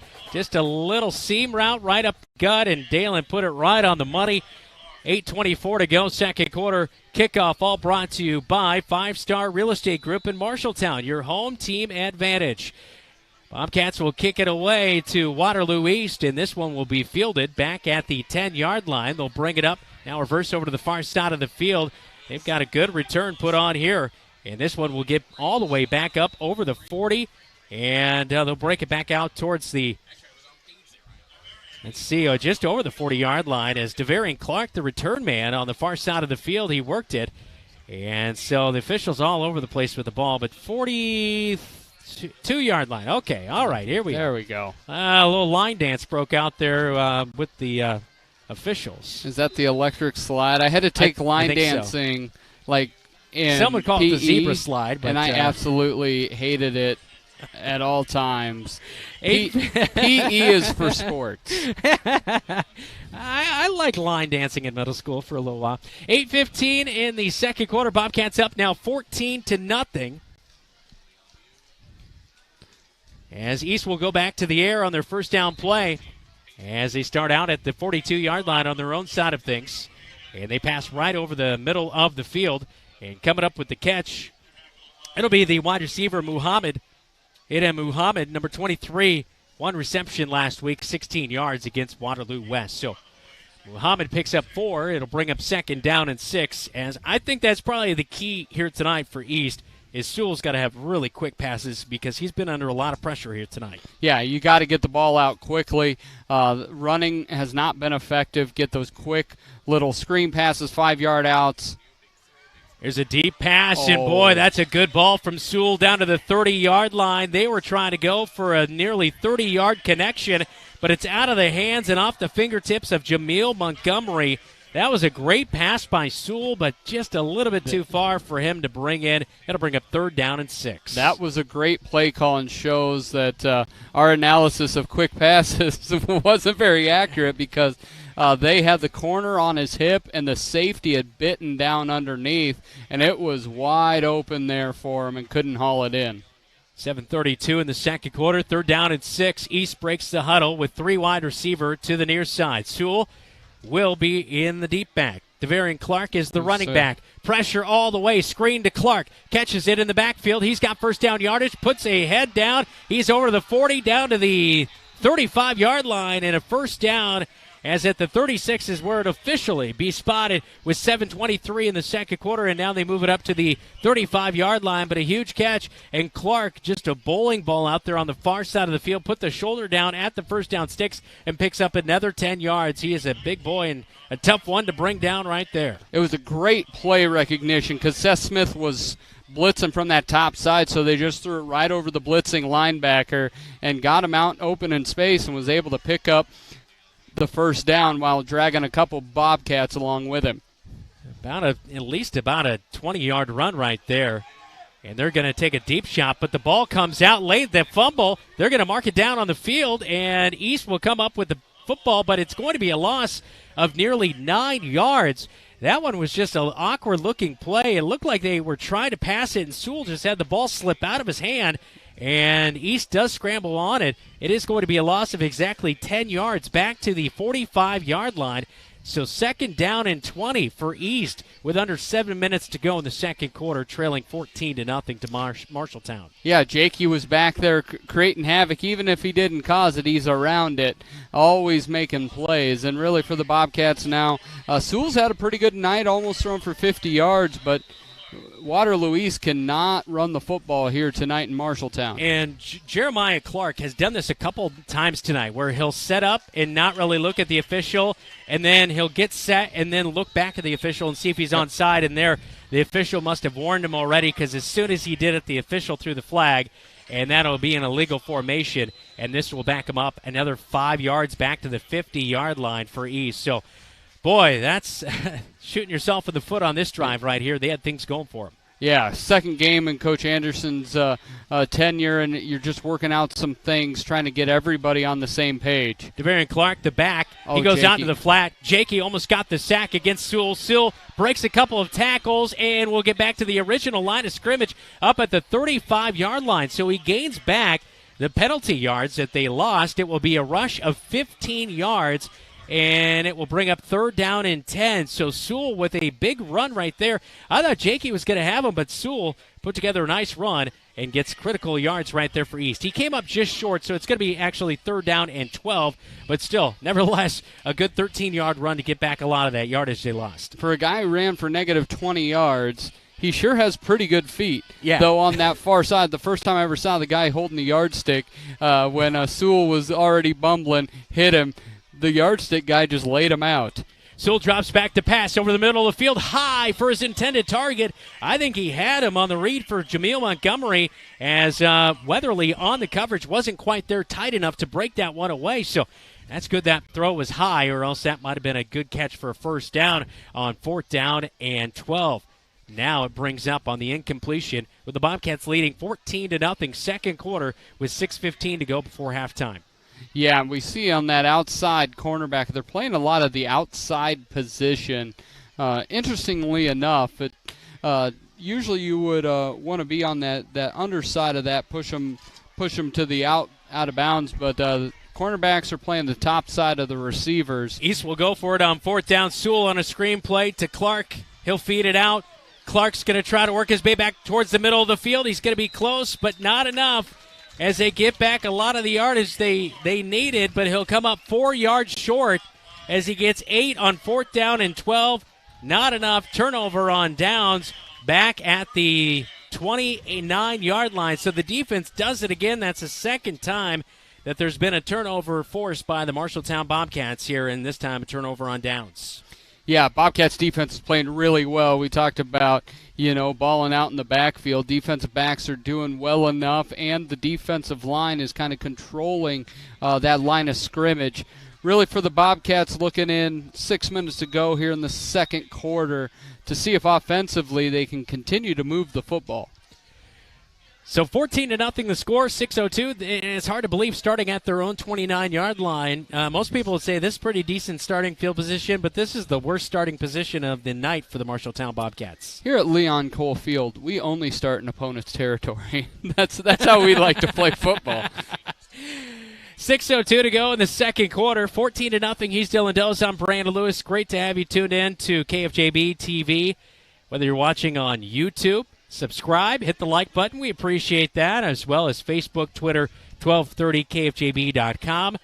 And easy enough, all you have to do is download the YouTube app on your TV, and you could be easily watching, like out on the TV as you walk in. The Pence Appliance, it's a 55-inch TV for viewing pleasure, and we appreciate Pence TV and Appliance for teaming up with us as Pence Appliance and TV, streaming football all season long with KFJB-TV as the Bobcats take over on 1st down and 10 at the 29-yard line with 6:02 to go in the second quarter. We'll pack it in tight for the first time here tonight as Dalen Houston will go underneath center.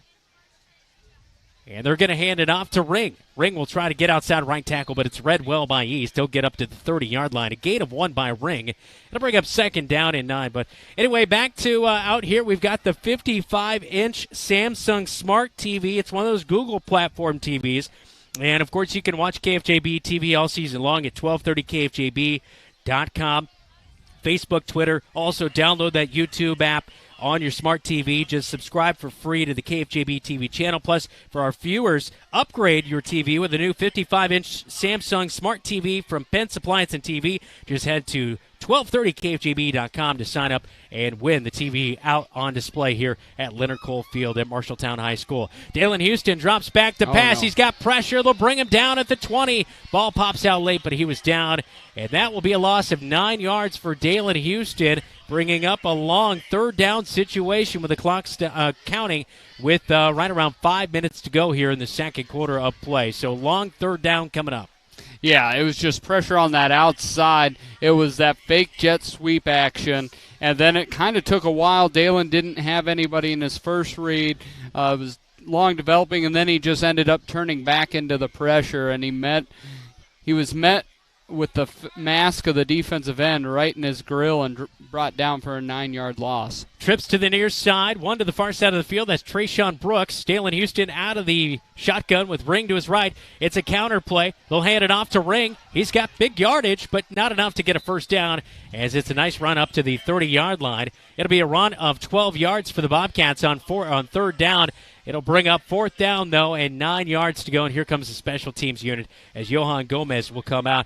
And that's one thing about last week is I know the Bobcats lost 33-17, but I thought special teams was definitely a bright spot as Johan Gomez, 4 punts, 32.5 yards on average. He had that one 35-yard field goal that he made. So he's been very solid early on here as he'll come out to punt for the first time tonight for the Bobcats.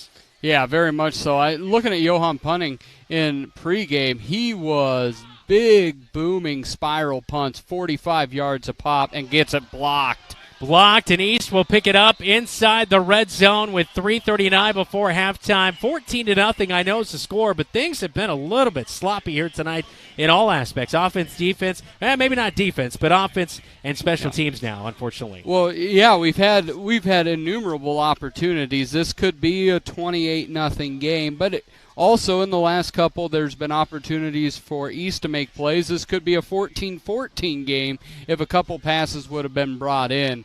But the Bobcats, the defense needs to bow up and keep East from putting one in the end zone here at the end of the second quarter. Yeah, so unfortunately, that one not able to get off by the punter in Johan Gomez. And East will take over inside the red zone at the 17 in Bobcat territory. They'll go right for the end zone, but it is over the head of the intended target. Sewell fires that one deep for Jameel Montgomery. Weatherly on the coverage, incomplete. It'll bring up 2nd down and 10 yards to go from the 17-yard line. That one, I don't know if that's just a miscommunication between Sewell and his wide receiver right there, but definitely way off the target. Yeah, he seemed to break it off right around the front pylon, and Landon Sewell's throwing it to that back pylon. Sewell break the huddle here on 2nd down and 10. Ball resting near the midfield, center of the field, as they go into Bobcat territory at the 20 towards the west end zone. Shotgun snap. He'll fire over the middle of the field on a slant route. Post route, down inside the 5. It's caught, and finally this time they hook up. They've missed so many times. Jameel Montgomery makes the catch from Landon Sewell, and that will get him down inside the 5-yard line. And the spot will come at the 4. So it's a nice gain right there, and actually mark it at the 3. So rule it a 14-yard hookup through the air, and that's a big completion as East looks to get their first score of the night.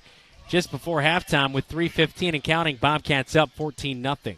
And East right now is spreading out to get one-on-one matchups on the outside, wanting to go with, they like that matchup on the top part of the field and trying to put it right on the money. Really hard to defend that one-on-one. Sewell underneath center. He'll hand off. Shakir Wright has the edge. He'll get around tackle. 3-yard touchdown run by Shakir Wright, as that will be his first touchdown run of the season as East strikes back and cuts the lead in half, 14-6.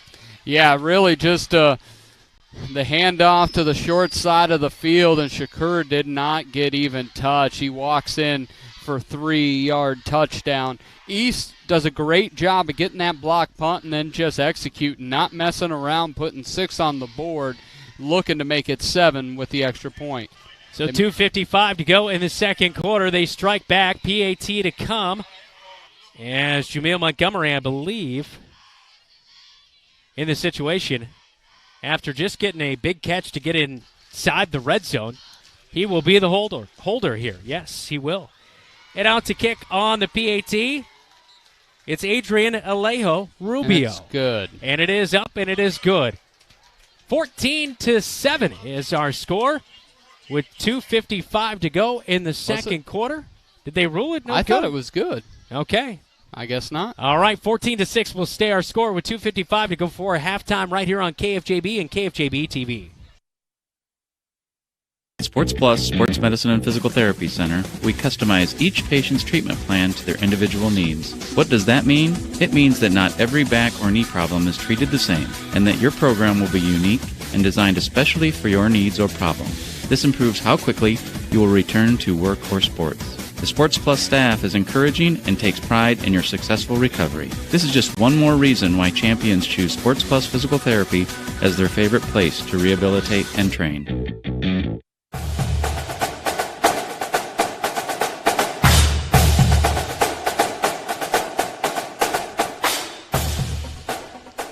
Waterloo East drives down the field just 19 yards after, can't really say, I guess, blocking the punt, but they were able to recover the ball as Yohan Gomez not able to get off the punt.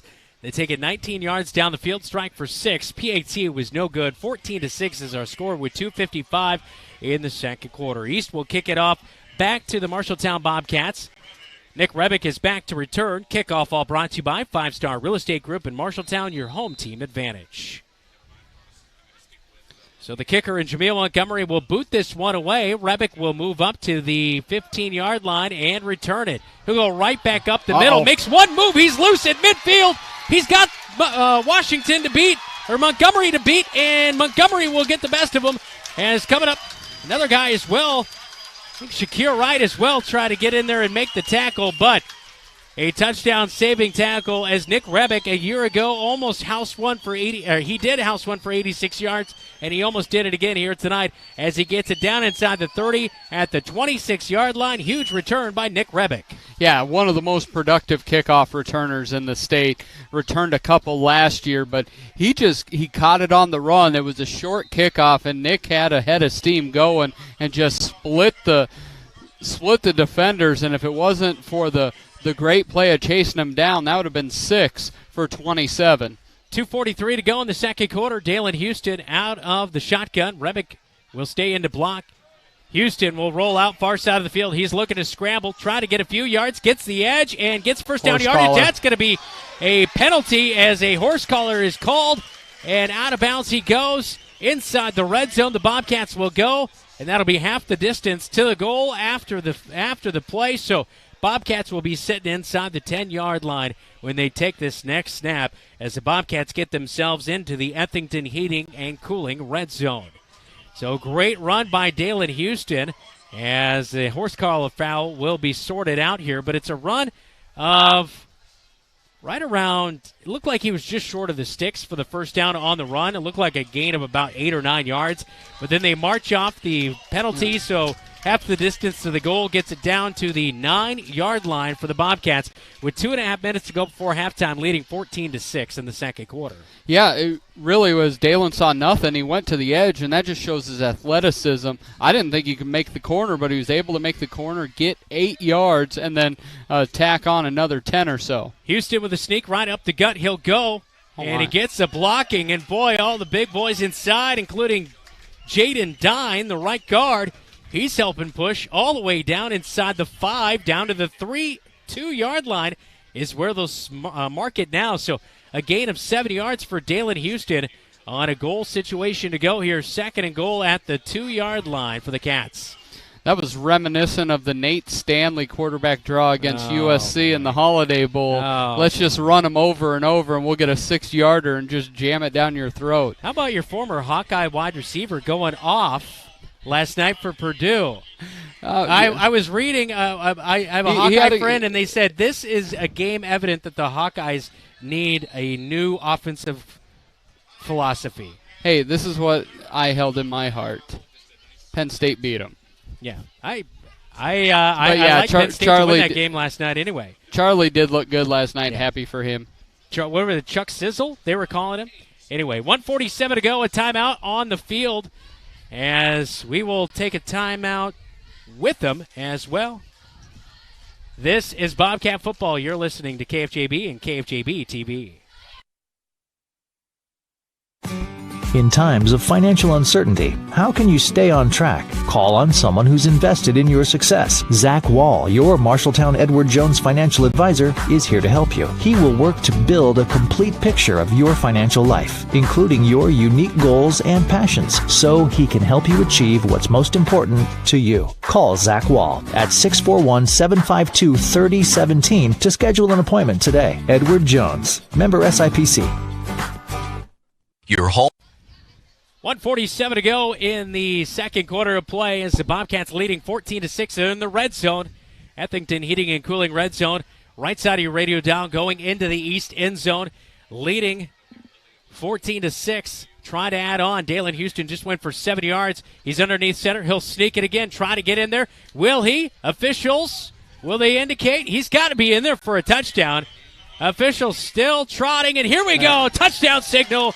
It's 26 Bobcats with 1:44 to go. Second quarter as Dalen Houston with 2 rushes pushes the Cats into the end zone for the third time tonight. He's done it 3 times, 2 through the air and now 1 rushing. Yeah, Dalen with a great job using that 6'4 frame to get into the end zone, and a great return for the Bobcats after giving up a short field with the block punt, giving up that touchdown. Bobcats take that kickoff. Nick Rebick with a huge return and quickly turn that into a Bobcat touchdown. PAT for Johan Gomez is up. It's good. Cats 21, Trojans 6. 1:44 to go, second quarter. This is Bobcat Football on KFJB and KFJB-TV. We'll leave it here as the Bobcats will kick it back to the Trojans coming up in just a matter of moments. Our kickoff all brought to you by, of course, 5-Star Real Estate Group in Marshalltown, your home team advantage. Well, good drive right there. It was all started by Nick Rebick. Kickoff return all the way down inside the 30 and gave really good field position for the offense to punch that one in. Yeah, really didn't have to do a whole lot. They went to go pass in that first play but couldn't find anything. Dalen gets a big run, and including the personal foul there, and then just two more runs, and that's it. That's all the doctor wrote, and you get a 6 out of it. Is a great job by the Bobcats, who are now over 110 yards rushing. Brendan, I think is that Brendan Finders? Finders. Finders keepers. But it is Brendan Finders to kick off. And the kickoff is all the way down to the 15-yard line. It is fielded by the running back, Devarian Clark, as he works his way back towards the middle of the field, gets up to the 35-yard line. And that is where Waterloo East will take over on this drive just before halftime. 1:37 to go before the break. 21-6 is our score. Johan Gomez, 3 of 3 for PATs. And, of course, a touchdown reception for Nick Rebick, as well as Jackson Bowie. And a touchdown run for Dalen Houston tonight. 21-6. But, you know, You look at it, though, there are some points that have been left out there on the field, though, for sure, for the offense, which makes you feel good going into the break up with this lead.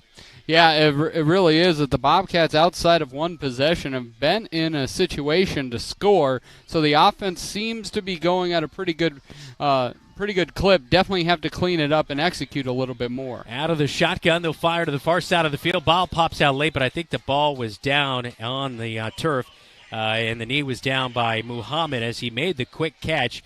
It'll be a pickup of 3 yards, 2nd down and 7, as a quick connection between Landon Sewell and Aiden Muhammad, number 23, and he makes the catch.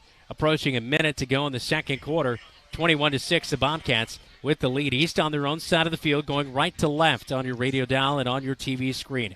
Sewell calls for the ball, trips to the near side. He's going to roll out to the far side. Kwani is chasing. Sewell puts down a shoulder and runs over Seth Smith there in that situation. That was a pretty good run by the quarterback. You don't usually see quarterbacks put the shoulder down. It's going to be close to a first down, but it's going to be a short 3rd down. So 2nd and 7, it'll bring up 3rd down and 2, a gain of 5 yards right there on Sewell for the run. He looks more aggressive than what we saw last year, especially carrying the ball as he is a junior this season. Yeah, not having great tape on him. He moves a lot better than his stats say. He's more of a threat on that outside. It'll be interesting to see how aggressive the Bobcats are here on 3rd down with less than a minute to go if they can get the stop here. DeVarian Clark stands to his left. He'll be in there. Actually, that's Wright who is in there. They'll pop it into the flat out here at the 50. It's caught for first down yardage, but a hard hit for the Bobcats. Is coming in there late is Ace. He's on the spot. And actually, no, Tate Riang was the guy late on the spot in there to help clean that play up right there, as the player is still down on the ground for Waterloo East, is slowly getting up on the play, and he made the catch, number 15 for the Trojans, and that would be Tariq Moore, the sophomore wide receiver. And that's definitely cramps, but old Ace Holmes put the helmet right between the 1 and the 5, just drove to the ground, and you started talking to me a little bit about Ace this summer when we found out, hey, he was coming up. He's going to be a part of the team coming up from Georgia.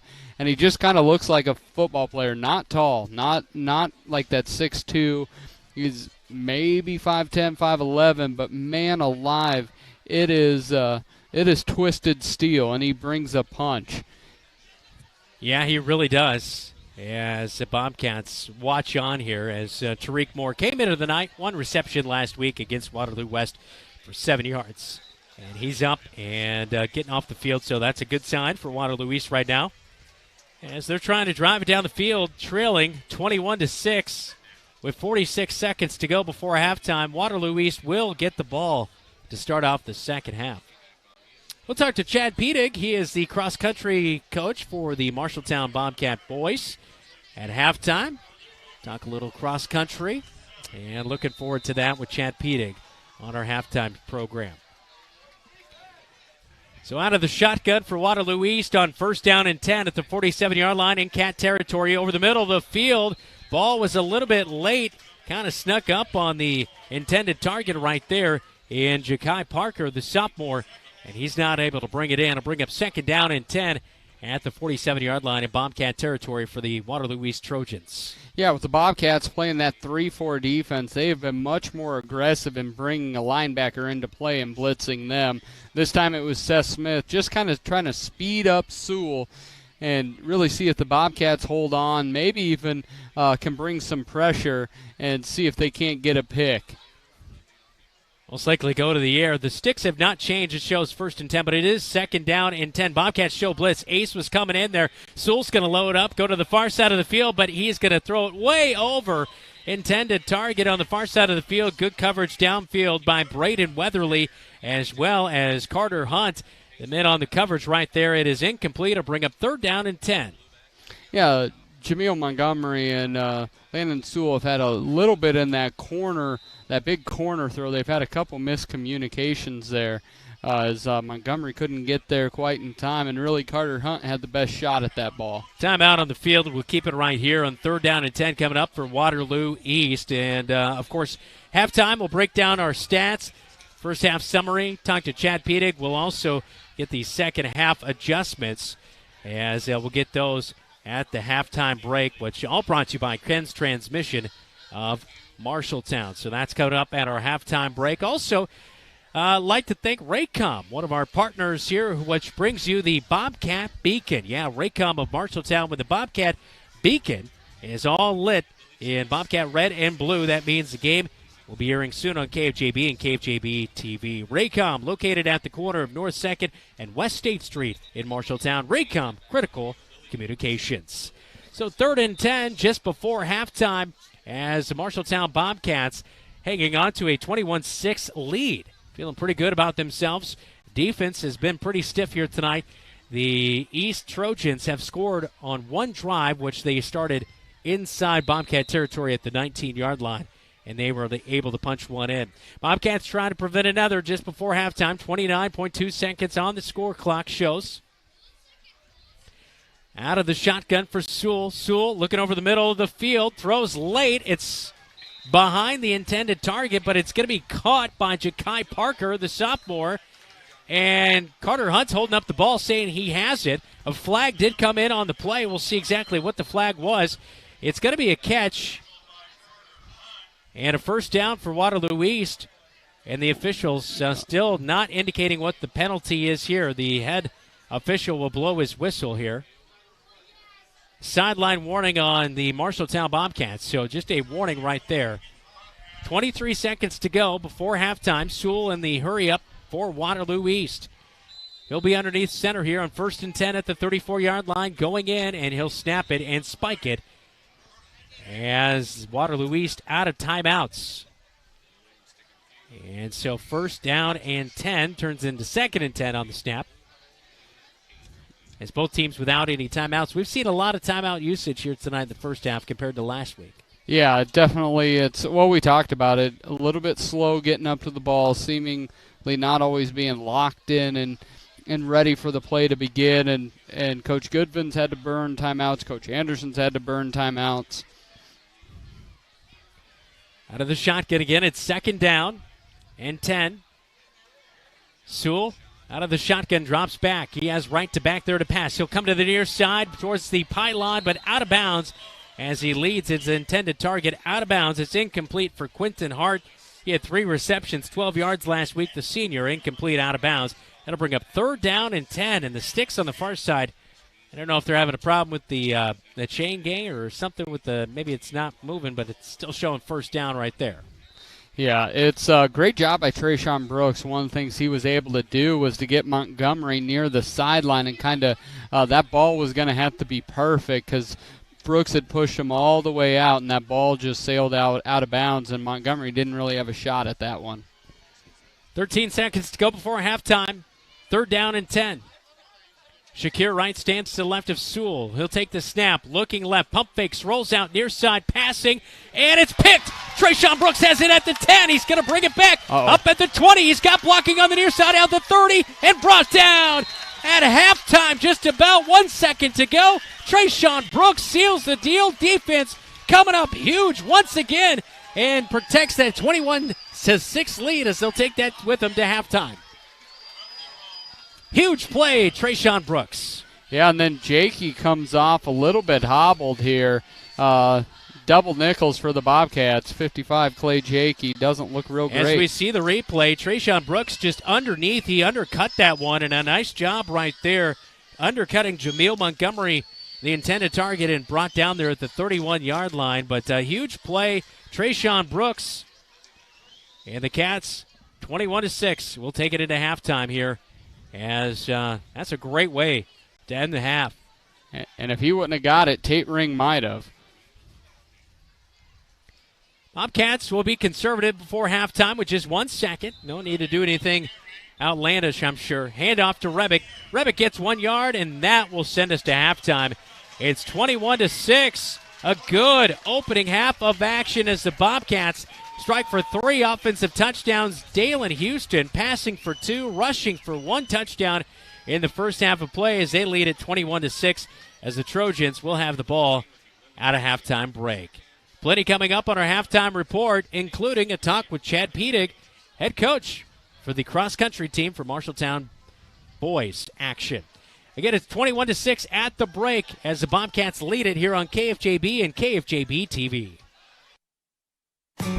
In times of financial uncertainty, how can you stay on track? Call on someone who's invested in your success. Zach Wall, your Marshalltown Edward Jones financial advisor, is here to help you. He will work to build a complete picture of your financial life, including your unique goals and passions, so he can help you achieve what's most important to you. Call Zach Wall at 641-752-3017 to schedule an appointment today. Edward Jones, member SIPC.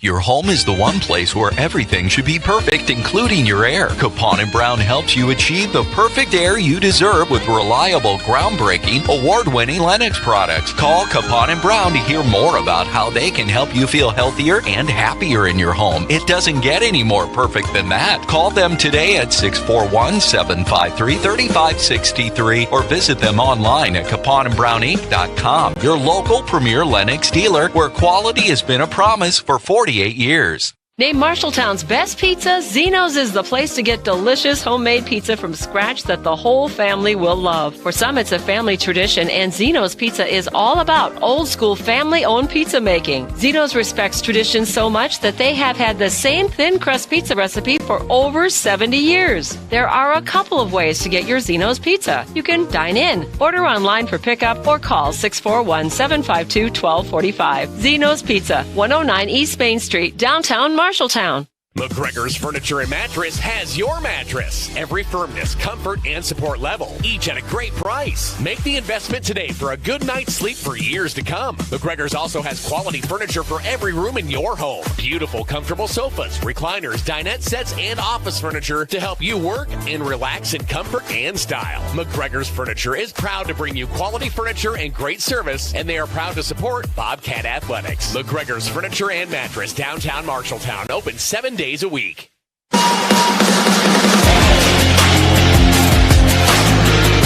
Welcome into the Bobcat halftime report. At halftime, the Here's Bobcats Bobcat lead 21-6, and a good way to end the first half as Trayshawn Brooks with a big interception to conserve that 21-6 lead heading into halftime. And it was just a good feeling securing that large lead before the break.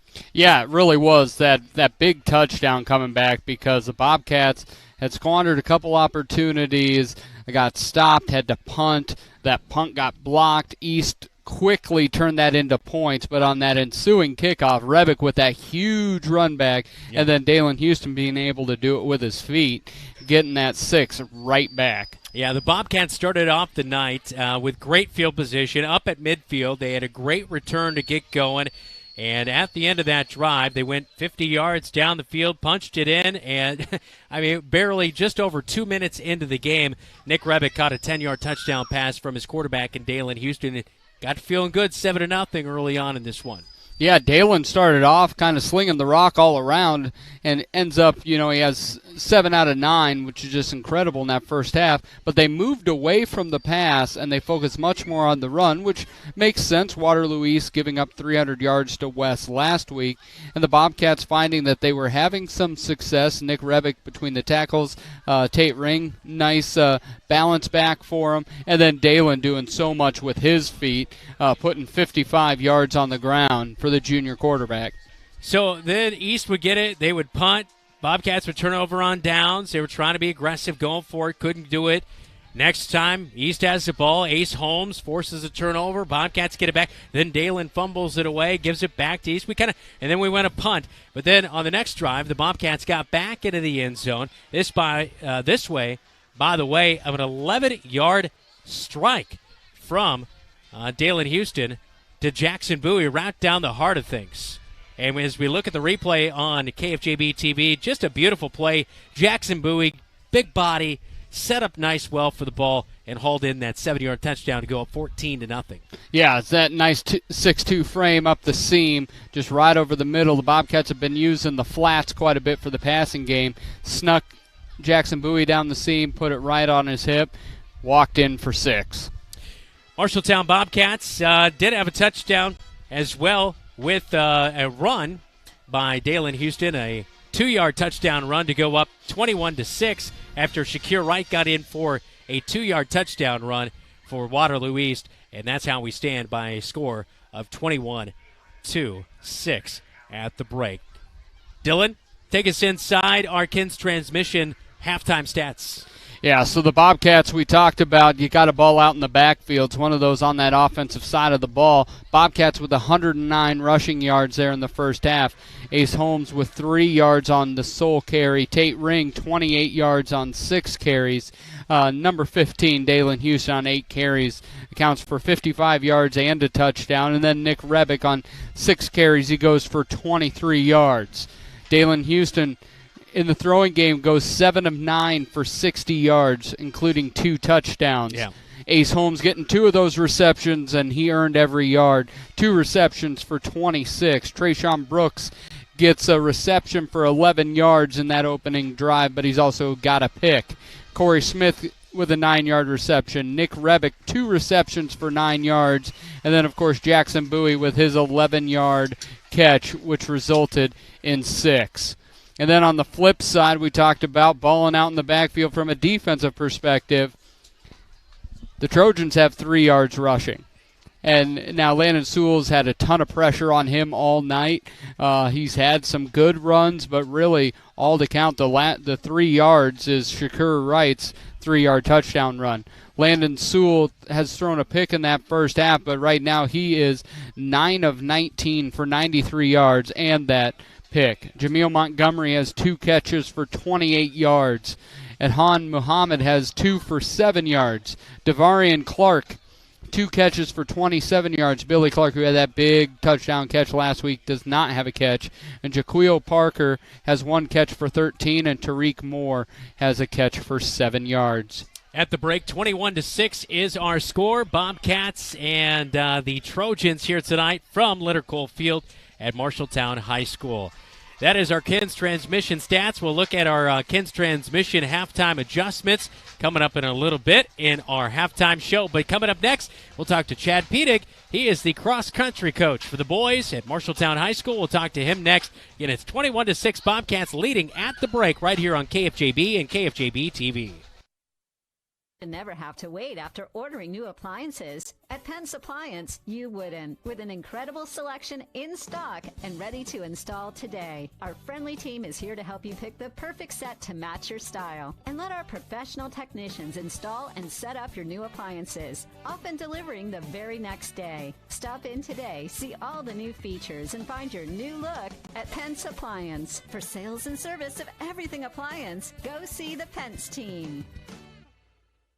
You planned and saved for your child to go to college, but medical school after graduation was a surprise. A happy, expensive surprise. Wells Fargo Advisors can help. For more than 125 years, we've created wealth management and investment strategies aimed at achieving our clients' personal financial goals. When opportunities surprise you, turn to Wells Fargo Advisors. Together, we'll go far. Wells Fargo Advisors is located at 14 East South Ridge Road in Marshalltown. Call them at 641-752-5401. They're a member SIPC.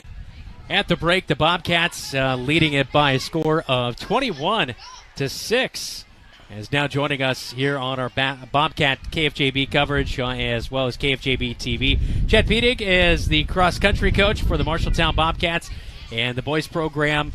Boy, you guys have been busy every Thursday. It seems like you're having meets. We've had 2 competitions so far. One at home, we had the early bird, and last night we raced at Ames. Yeah, and you guys, I know we were talking with Ryan Isgrig, athletic director, but he was talking about how many meets you host at home this year. It's definitely quite a bit. What is it, 4 or 5? So we'll host 4. Okay. We have our big home meet next week. The Bobcat, 26 boys teams and 24 girls teams. It's pretty big meet next week. Yeah. And then we get to host the first ever Iowa Alliance conference meet, and then we host districts. We traditionally host districts, so yeah, we've got the addition of the conference meet this year. How exciting is it to be in the Iowa Alliance? I've heard nothing but excitement from anybody and everybody. How do you feel about it? Well, cross country, we don't have a dual schedule like, say, a swim team or something like that. So it didn't change our schedule much, except for it did change the conference meet, and we should be a lot more competitive at that conference meet. But we still went to Ames last night and ran against all of those suburban schools that we're used to seeing. So the end of the season is where we'll see the difference. Yeah, how are the guys coming along? in your We eyes? have a really good group of guys. We have 28, which is the most we've had in a few years. And they're just working so hard. They're so much fun to be around right now. They're putting in the time. Saturday practices, they're doing everything they can. They're young. We're very young. One senior on varsity, one junior, and then the rest are underclassmen. But they're working hard, and they're pretty hungry. These underclassmen are not – they're fearless. They don't even realize sometimes what they're going up against. Yeah. But it's a lot of fun right now. That's kind of exciting, though. I mean, to be able to have that kind of – I mean – It is. If it's, you got to temper the excitement sometimes, I'm sure. Yeah, from my standpoint, I have to remember that they have the bodies of a 14 and 15-year-old, and they're going up against bodies of 17 and 18-year-olds. And there's a lot more miles on those other legs and a lot stronger. But these guys have the enthusiasm, they have the desire and the will. We just have to be careful not to get them injured and be a little patient. Yeah. Last night, our inexperience showed up. As far as, maybe not pushing through the middle of the race and kind of getting a little timid, things like that. They'll learn, though. They're runners. This group is all runners. They love to run, and they absorb everything that we're doing in practice right now. Awesome. One of the things I wonder, as a coach, you're looking to build a program. Marshalltown has always had a really decorated cross-country team, but as you're looking at a young roster, as a coach, there's got to be pluses and minuses. One is like you get to dig in with these guys and bring them all the way up, but also there may be times where it makes you pull your hair out. We're going to take our lumps being young. Last night, in fact, I let them run in the actual 9th grade race, the 9-10 race, instead of putting them up on varsity so they could run against some of their age group and race against their peers. We won't do that again, so they'll take their lumps. So, it's just a balance of enthusiasm and balance. Like I said, I have to be patient and just remember we're not where we will be at the end of the year as we get some more racing experience. And how do you, from an expectations perspective, we're out here, the expectation for the Bobcats is, hey, let's win this football game, but you already said, it's not a dual schedule, plus it's a young team. How do you set expectations for what's success for the cross-country team this year? Improvement. Just be your best. We just talk about every day being your best. And for some guys, that might be 26 minutes. Yeah. For other guys, being their best is 18 minutes. And so, that's what's great about our sport is there's a place for everybody. We have a freshman that dropped 8 minutes from last week to last night. That's fantastic. And then we have a sophomore who's improved by 6 minutes from last year. So you measure it by that type of success. It's nice to win. That's fun. It's definitely fun to win. But when you're young, you measure where you can and take those successes where you can there. Chad Pedig, boys cross-country coach. I know that cross-country is such an interesting sport because, like football, you can run your plays in practice and kind of know how you are. But when you wake up on race day for you in cross-country, I mean, your body might be off just a little bit. I mean, there's so many kind of unknown factors. Plus, to get yourself peaking at the right time, you don't want to wear yourself too much down early, right? I mean, there's a big balance in cross country. I always say that my playbook is the human body. Yeah. It's the physiology of their runners. And so, I'm always learning as a coach, trying to figure out how that right balance and stuff. And that's what keeps me motivated every year. As soon as that season's over, I'm already in the books and I'm already looking for new stuff, talking to other people. So that's what makes it fun for me is trying to figure out that balance and then of course you try and get the guys to perform it the way that you want to. So looking forward to it. We're going to get you on Bobcat Live to talk more about obviously the cross country season and how the guys are doing all season long. So I look forward to having you on again. All right. Look forward to it. Thank you. Thank you for the time tonight, guys. Yeah, thanks Thank so you much. Coach. That is Chad Pedig. He is the cross country coach for the boys. We will talk more about Bobcat football when we come back. It's your Ken's Transmission keys to the second half and halftime adjustments when we come back on KFJB and KFJB-TV. Choose Marshalltown Community College for your education. A quality education. Hands-on career training. Convenient on-campus living. One-on-one attention from my instructors. Earning my AA degree and transferring to university, all while saving money. Why was MCC the right choice for me? The great student activities and the friends I met. 2 convenient locations, and the option to take online classes. The right choice is MCC. Trilogy Embers, independent living for active seniors. This is your invitation. Hi, this is Lindsay, Director of the Embers Retirement Community, inviting you to tour the Embers. While you are here, I'll show you the studio, 1 and 2 bedroom apartments, and all of our amenities. We will socially distance for your safety, and I'll show and share with you all the Embers has to offer. Call me to schedule a tour at 641-754-7000. Embers Retirement Community, 1211 West State Street in Marshalltown. 21-6 at halftime. The Bobcats lead. We saw our halftime stats. Now it's time to look at our adjustments for the second half. Dylan, all brought to you by Ken's Transmission, your family-owned transmission experts. Keys to the second half. Really, there isn't much you need to shift or change. It comes down to execute.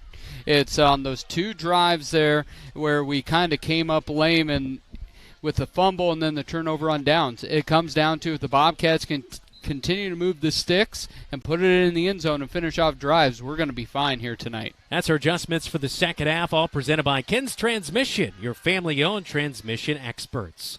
21-6 at halftime. The second half is coming up next, right here on KFJB and KFJB-TV. You ever seen what it takes to fix a transmission? It takes a lot of patience, a lot of experience, and a whole lot of talent. At Ken's Transmission, they have all the above. Family owned and operated with over 62 years of experience in all areas of transmission, keeping your vehicle shifting smoothly and routine maintenance, repair and replacement, including automatic and manual. For reputable service you can trust, Ken's Transmission. Ken's Transmission at 306 East Anson Street in Marshalltown is a proud sponsor of the Marshalltown Bobcats. Marshalltown knows competition. We started forging trowels in 1890 and evolved into manufacturing tools for masonry, drywall, concrete, flooring, tile, paint, and more. Today, we're still going strong. Marshalltown strong. As a worldwide leader in manufacturing, we crush the competition. We believe in our community and are proud to support Bobcat Athletics. Whether it's time for a new ride or a new-to-you ride, Lennox Employees Credit Union is here to help with new and used vehicle loans. Rates are as low as 2.24% for up to 60 months for new vehicles and used vehicles for 48 months. Go to their website, lennoxecu.com, for further details and membership eligibility, or call the office to talk to a loan officer. Low auto loan rates from Lennox Employees Credit Union, 1004 East Main Street in Marshalltown. Member NCUA.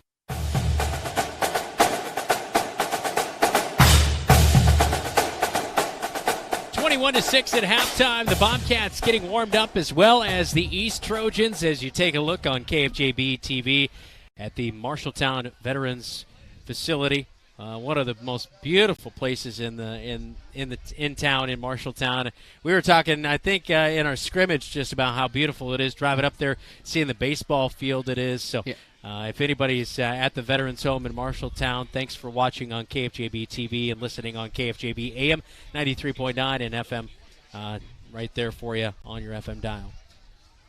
Yeah, it's a great place. I love the baseball field there, and they just redid it. I think that's such a cool thing you can do, is bring in Little League teams to play in front of residents that have given so much, and the 500 residents or so that are there, and it brings them joy and to get to see it. The great game of baseball, but also just the community right on their grounds.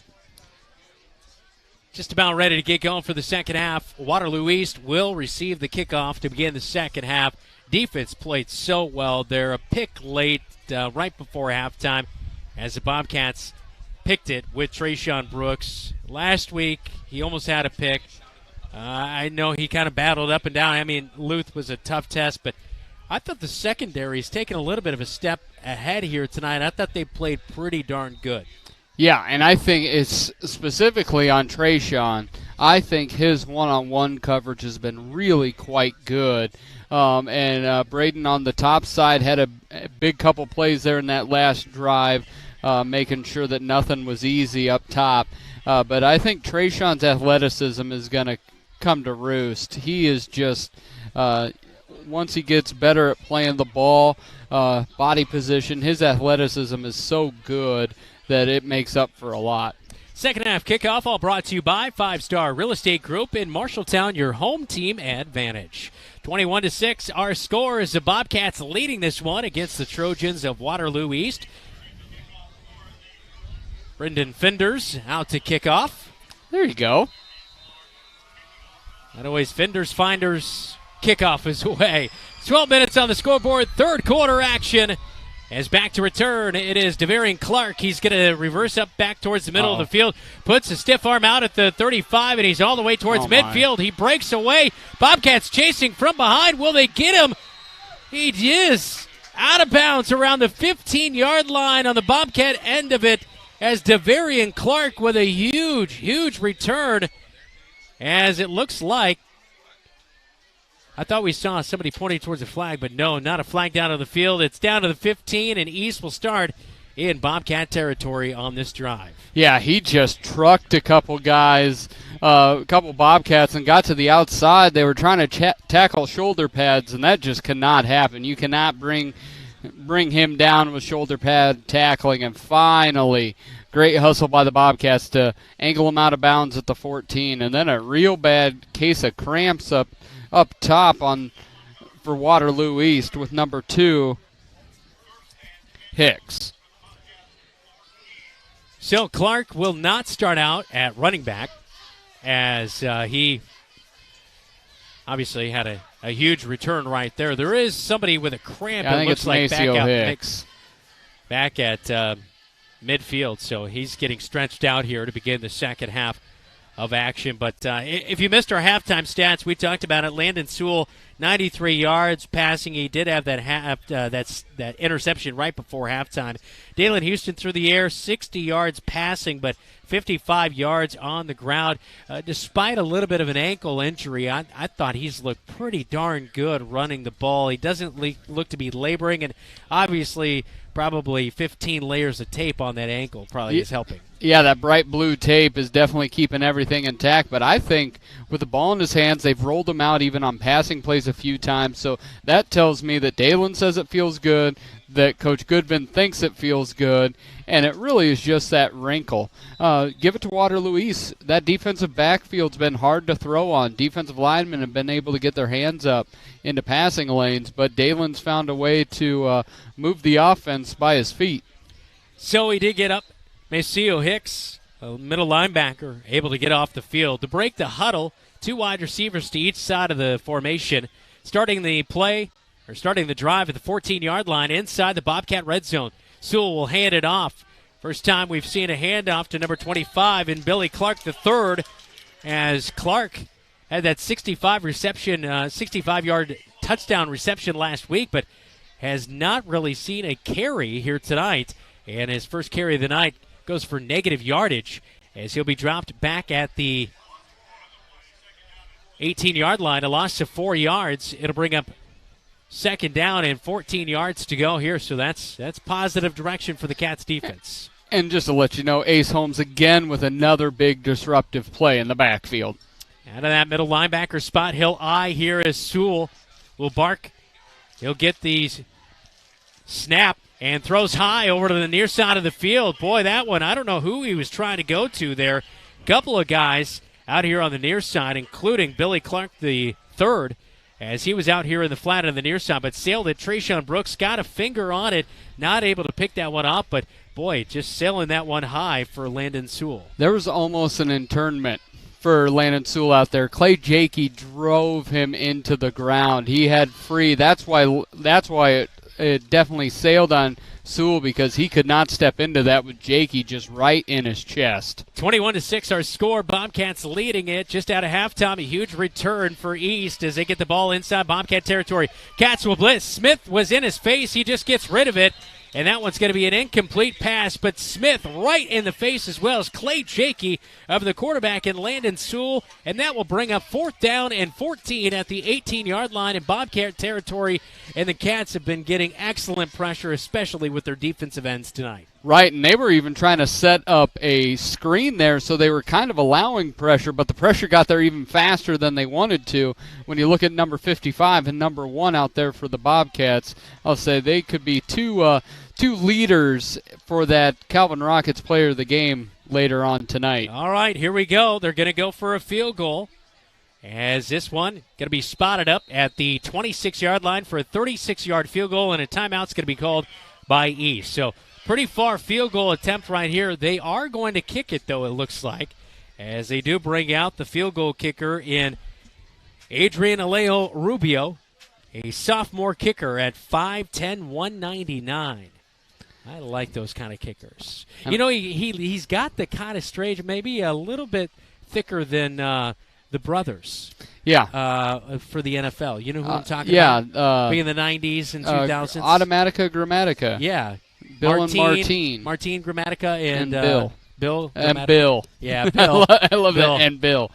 So I actually, before the game, I was talking to a friend, and he was, and East kicker was out there. He goes, "Holy cow, that is quite a leg for a high schooler." He was hitting them from about 35, 40 yards, so this is well within his range. A 35-yard field goal for Alejo Rubio, the sophomore kicker. The snap is down, hold is good, kick is low.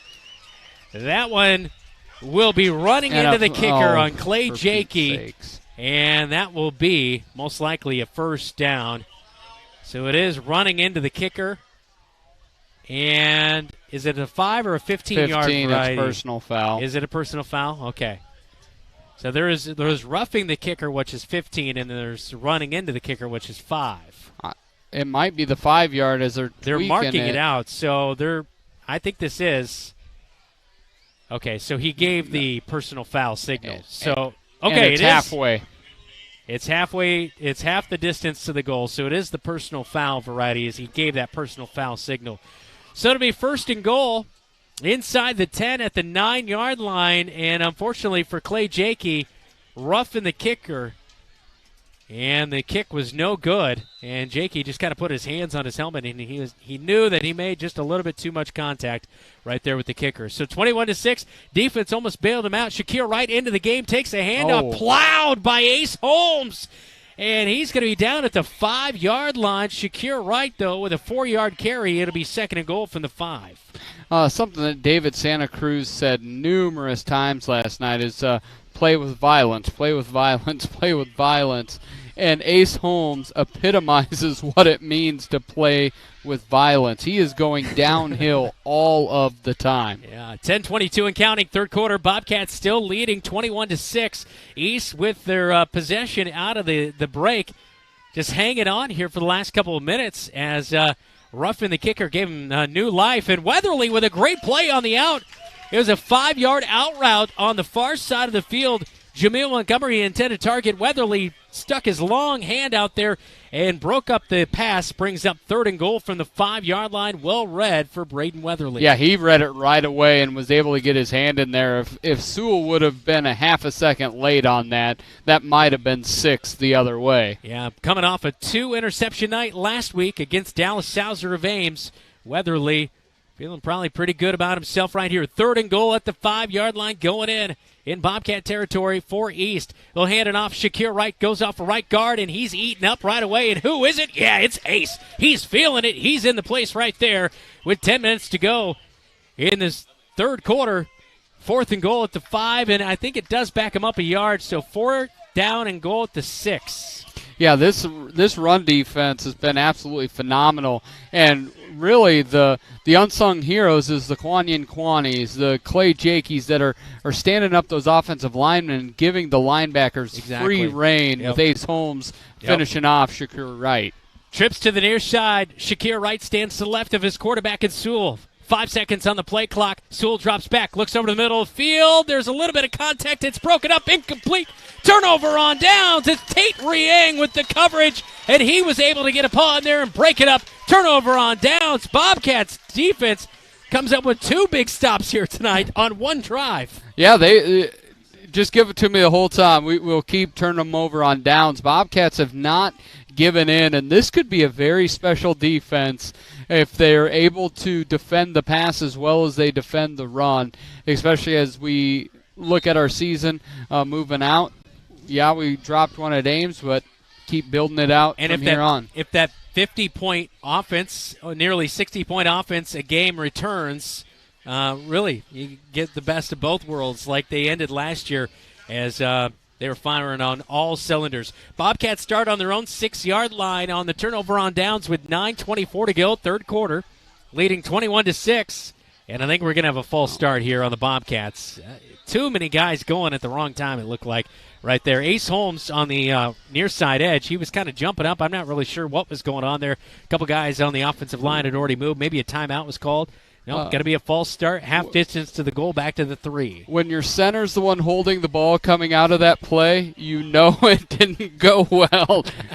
Nick had his hands up like I'm not sure what's going on. And we know Nick is a smart kid, so he knew the count. Yeah, he knew what it was. 9:21 to go in the third quarter. Cats looking to go all the way down the field and try to add on to their 21-6 lead here in the third quarter. I'm Brandon Lewis, Dylan Doze alongside me. Thanks for tuning in on KFJB-TV and KFJB AM 93.9 FM as well. As Nick Rebick takes the carry on first down and 13, he'll get back some of those yardage plus a few more as he works his way up to the 9-yard line. So a gain of 6 yards right there for Nick Rebick off of right tackle. Yeah, Coach was talking a lot about Nick's vision, and I think where we see the best vision that he has is on that linebacker side. But it seems tonight finding that seam, did a great job of reading his blocks and getting a good 6-7 yard gain. 29 yards for Nick Rebick so far on the ground tonight. 21-6 our score, 8:40 and counting. Third quarter. Dalen Houston out of the shotgun, slings out to the near side. It's caught by the tight end and pushed out of bounds at the 20. That's going to be a late hit. No flag at all, but a big hit late there from the linebacker as it was Billy Clark III, actually the safety, who comes up and makes the hit, pushing out of bounds Corey Smith, the wide receiver, and it is enough to get a first down up to the 20-yard line, so a gain of 11 yards at a first down. Actually, just under 11 yards, about 9 yards for the first down up to the 18. That is, you don't see Coach Goodvin super animated with the sideline official too often, but he was pointing out that it was 3 yards outside of the field of play where he got hit.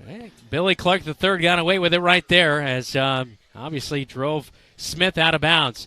Look to go to the air again on first down and 10 up at the 18-yard line. Caught by Trayshawn Brooks, breaks an initial tackle at the 20, gets up towards first down yardage. He was down on the ground. East says they want the turnover as the ball came out late, but it will remain with the Bobcats. And it's close to a first down as it's a hookup of right around 10 yards on first down and 10 for the Bobcats with Trayshawn Brooks. But that's the thing, as Trayshawn picks up the first down and will move the sticks, is that he's got that burst, and if he can make one, if he can slip one tackle, watch out because he can take one the distance. Yeah, definitely so. Just getting one out. Almost broke the arm tackle. And that's one, if you start creeping up on Trayshawn, because as we spread it out with him up top, it's a lot of one-on-one coverage. If you bite on that short, he can go over top on you pretty easily. Pistol for the Cats on first down and 10. Hand off to Tate Rang. Bounces it out right tackle. He's got a little bit of the corner, but an ankle tackle at the 30, and that is William Clark III coming up and making the tackle as Tate Rang got up to the 32-yard line.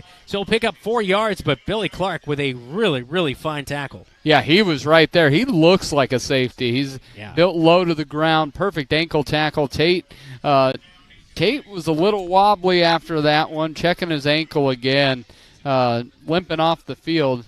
I think we've already seen enough limping off the field for the entire year. I think so, too. Pistol for the Cats here on second down and 6 at the 32-yard line on their own side of the field, leading 21-6. Rebick, he gets a guard pulling out there. That's Jakey. He's got first down yardage, spins out of a tackle, and picks up a few more yards to get the first down, and a good run right there. It's an 8-yard gain for Nick Rebick off of left tackle as Jakey pulled and gave him a big old lane to run through. Yeah, Clay Jakey played the role of Moses, trying to lead Nick Rebick to the promised land there. The inner pastor in Dillon coming out here in the third quarter. 7:20 to go. You come for the football, you stay for the Old Testament references. Yeah, that's for sure. 7:15 and 21-6 is our score. Dalen Houston out of the pistol.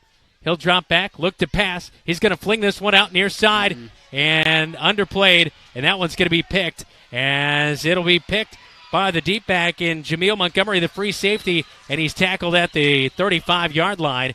And there's going to be a personal foul taunting will be the call as he got it. Jameel Montgomery tackled at the 35-yard line, got up and started chipping his mouth towards the Bobcat bench right there, and that will cost some yardage right there for Waterloo East. As Trayshawn Brooks, the intended target, he's the man slow to get up as he was trying to get back and make the tackle as the ball well underthrown. Jameel Montgomery making the pick on the Dalen Houston pass. But, Dylan, a little bit of a wobbler right there. There is a little bit of a wind out of the southeast or southwest, which is only about 6 to 10 miles per hour. So not a ton of wind out there, but just a poorly thrown ball. And we've seen this a little bit with Dalen. Is he definitely got the arm. He definitely has the arm skill and talent and power to be able to throw that. But sometimes he'll rely a little too much on that arm strength, not really step and drive those deep balls, puts too much air under them.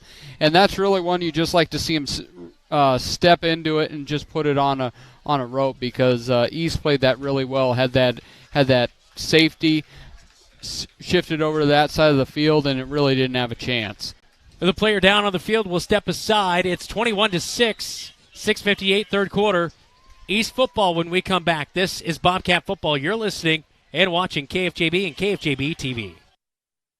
Businesses are the backbone of our community. Marshalltown Area Chamber of Commerce reminds you that when you shop locally, you are benefiting members of our community and adding to our local community overall. You'll find local business owners are generally more knowledgeable, provide better service, and even know their customers by name. Marshalltown Area Chamber of Commerce exists to be an advocate for our business community. Membership in the Chamber benefits your business and adds to the strength of our advocacy efforts. For more information on shopping locally and Chamber membership, go to marshalltown.org. 21-6, Bobcats leading 6:58 in the third quarter. Bobcats turn it over with an INT as picking it off. A great play as Jameel Montgomery, the free safety, came up, made the play, and brought the ball back into Bobcat territory. But he got up. Taunting was a call, 15-yard penalty, and back on the other side of the field now at the 46-yard line is where they will start. So costs his team big yardage there on the return. Made a big play, but not probably what you want to see if you're first-year head man for the Trojans in DeCarlos Anderson. Yeah, you just want the positive play. You want your positives to be nothing but positives. When you kind of just add that level, you get a good play, but then you're back 15. It just kind of struggled to get any momentum and a fumble. Sewell, he's down. He was down. No, he was down on the field. Yeah, the officials finally blow the whistle late. Sewell got the snap, hit the deck, and then tossed it back to Shakir Wright. But as soon as you're down on the ground, you are down, and that will be a loss of 2 yards. Second down and 10. East on their own side of the field. Just a bad snap. Sewell not really working out. Pretty much exclusively out of the shotgun. First time we've really seen him underneath center, and he really struggled with that exchange. Yeah, and it's very difficult. We can't really hear the whistles up here with the headphones on, so it just looked like the play was going on, and we were like, he was sitting down. 6:20 and counting, third quarter. Bobcats leading 21-6. Delay and a handoff. Shakir Wright, he's going to be back to the original line of scrimmage and maybe +1. A gain of 3 for Wright, and it will be 3rd and 9 along. And this is the thing that we've seen tonight. Waterloo East not quite built for these long third down situations. They want to ground and pound a little bit and then be able to pass one over the middle of the field or something for their wide receiver and let them make the play and get some few yardage. Yeah, with their short passing game, they want it to be 2nd and 5, 3rd and 2. But the Bobcats have done a great job of keeping it, all right, it's 3rd and 9, it's 2nd and 12. It's, putting them in bad situations where the Bobcats can kind of pin their ears back and go after Sewell while being able to use those linebackers to clean up running plays. Trips far side of the field. Sewell goes to the air. He underthrows it. Oh, it's deflected off of the wide receiver's hand and brought in. And coming up with the catch is Quentin Hart. It's off of Jeremiah Clark's hands. And Quentin Hart brings in the reception. He got it at the 35 and gets it inside the 30.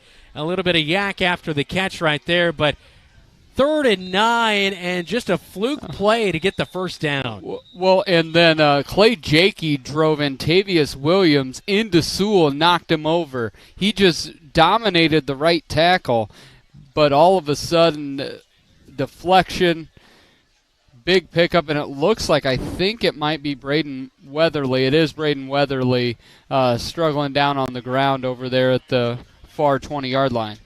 5:22, third quarter, 21-6. Bobcats leading. We're scoreless here in the third quarter. When we come back, this is Bobcat football on KFJB and KFJB-TV. Resetting your password, unsubscribing from emails, printing anything. Why are simple things sometimes so complicated? Thankfully, with an auto owner's insurance independent agent, getting the right coverage for your business doesn't have to be one of them, so you can get back to more important things, like learning how that printer works. That's simple human sense. Your auto owner's insurance agent in Marshalltown, Toledo, and West Des Moines is Assured Partners. Power through partnership.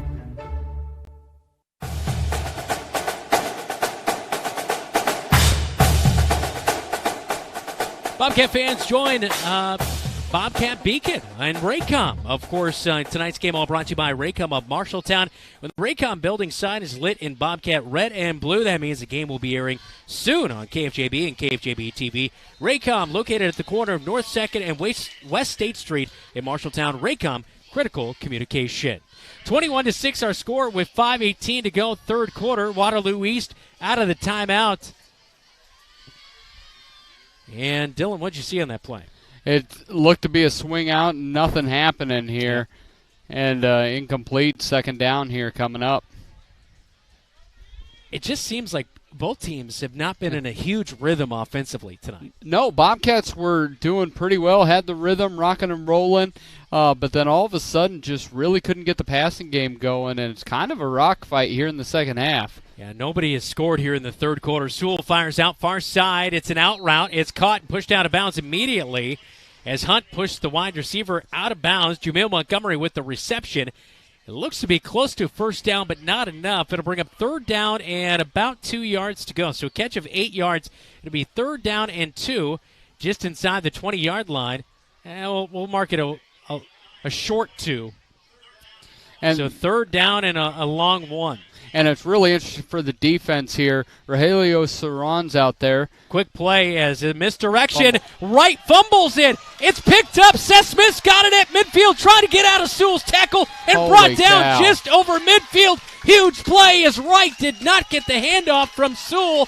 And who is there? Yeah, pumping up his teammates, jumping up with Nick Lucas.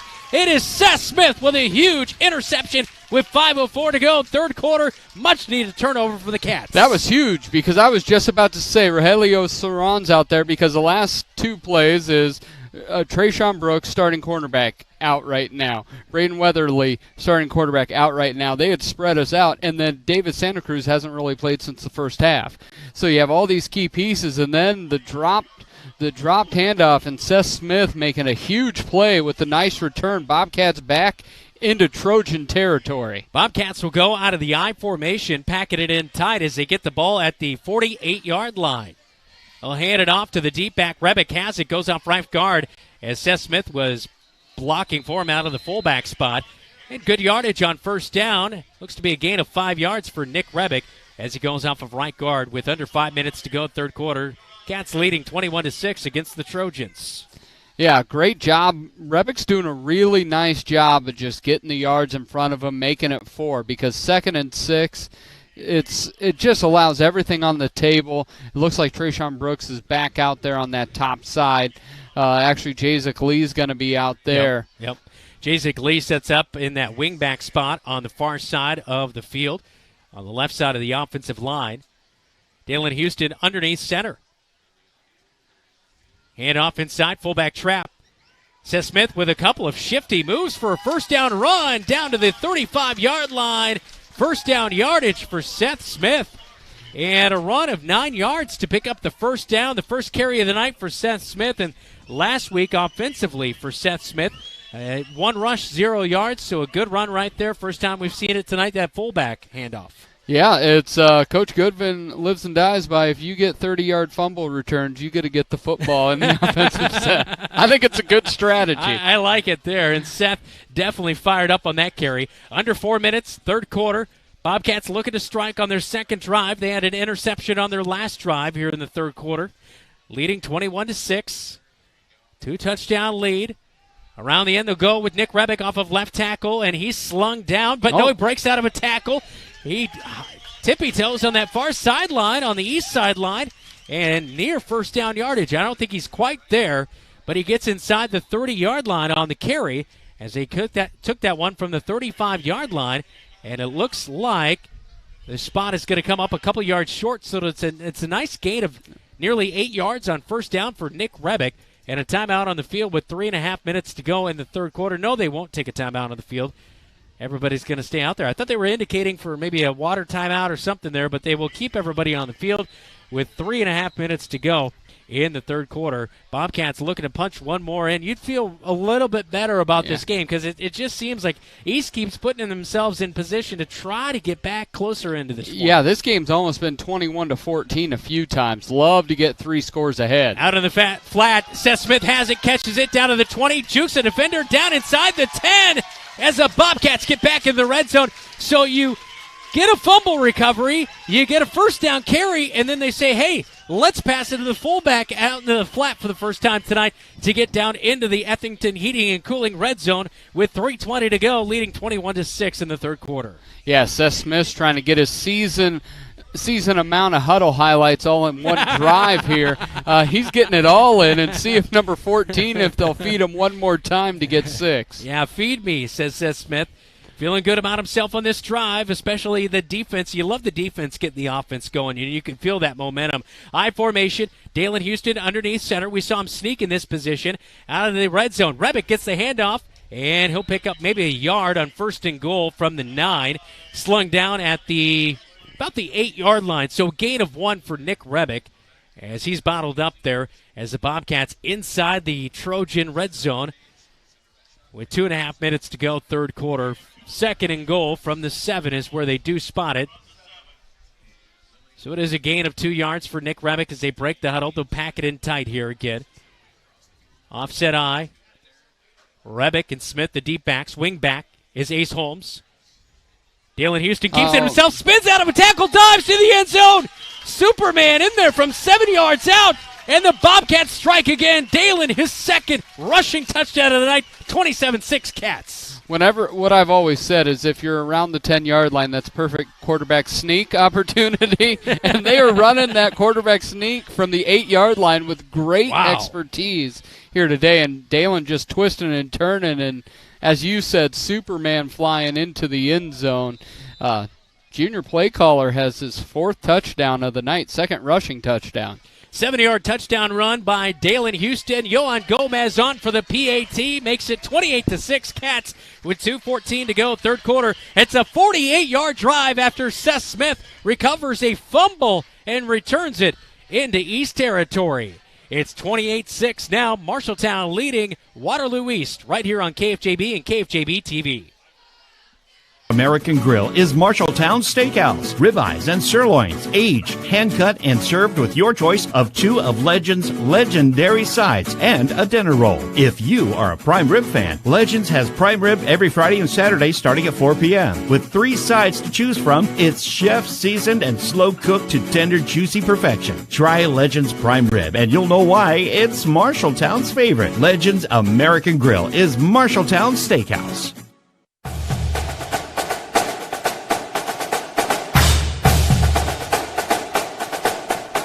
2:14 to go, third quarter. 28-6. Dalen Houston with his 2nd rushing touchdown. He's accounted for all 4 touchdowns tonight for the Marshalltown Bobcats, who lead 28-6 in the third quarter. Our kickoff all brought to you by 5-Star Real Estate Group of Marshalltown, online at 5starhometeam.com. Fenders to kick off, a little squib kick, as East has been pretty tough on the returns. And they'll get up to the 35-yard line as one of the upmen picks the ball up and finally brought down Carter Hunt in there to help make the tackle. As on the return for Waterloo East, bringing it up, Caesar Montgomery, the sophomore. And so at the 35-yard line is where Waterloo East will start with the ball. And that's one thing you could say for Waterloo East tonight. They've started with pretty good field position for most of the night. Yeah, if you were thinking in a general sense, yes. If you're saying in comparison to what the Bobcats have gotten, it's not even terrible. Close. Yeah, for sure. For sure. Shotgun formation trips to the far side of the field as they trail by 3 touchdowns, 28-6. It's a 22-point lead for your Bobcats. With 2:07 to go, third quarter, Sewell passes over the middle of the field. Ace Holmes had visions of an interception right there as he flailed towards the football over the middle of the field, but it's incomplete from Sewell. And that'll bring up second down and 10. Ball resting at the 35-yard line on their own side of the field for the Trojans. Yeah, Landon Sewell started to get a little bit more erratic. He's thrown the ball 27 times here tonight. He has completed 11 of those.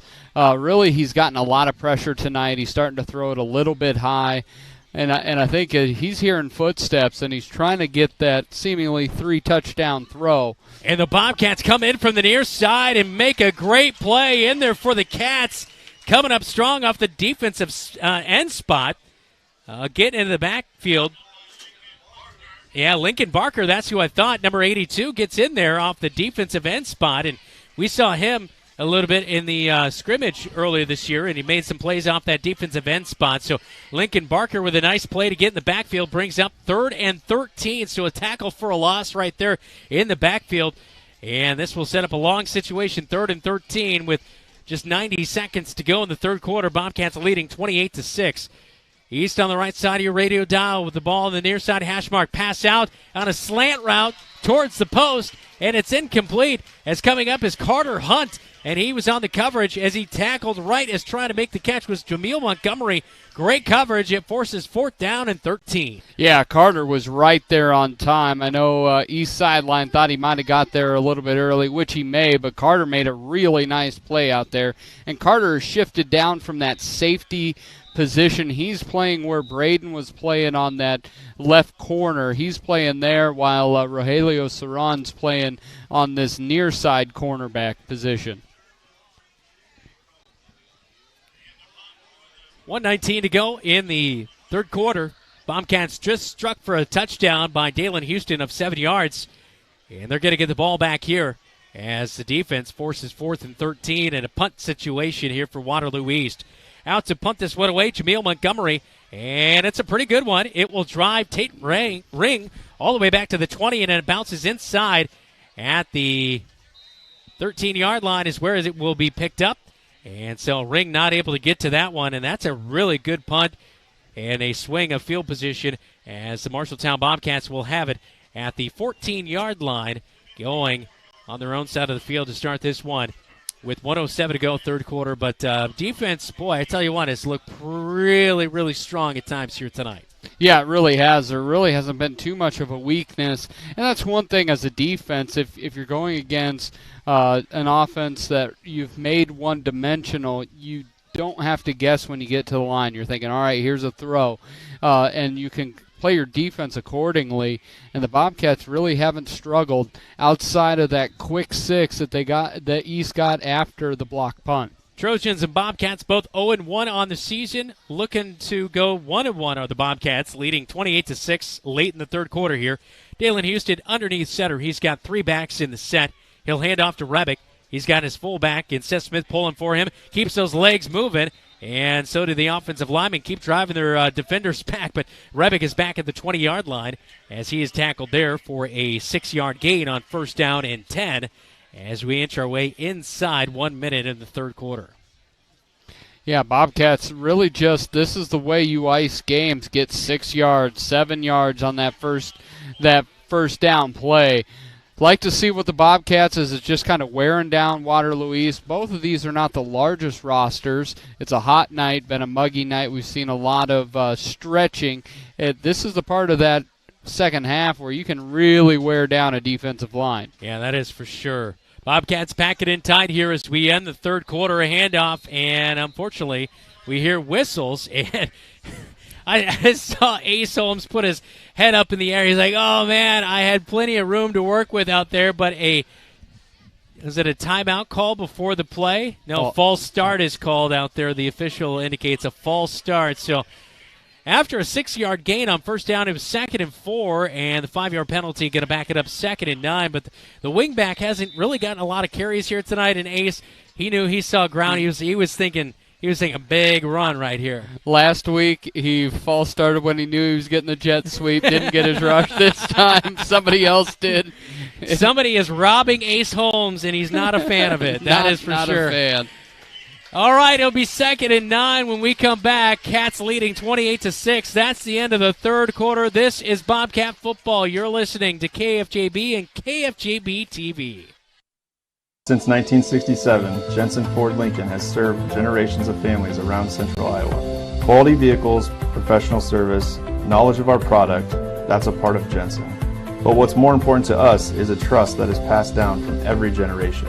Jensen Ford Lincoln wants to serve your family. We want to be there for your first car, we want to be there for your family SUV, and we want to see you drive away in the Mustang you always dreamed of.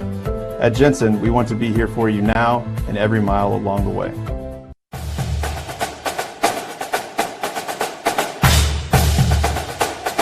Final 12 minutes of the game as we head to the fourth quarter. Bobcats with the ball on their own 15, 2nd and 9. 28-6 is our score. They lead.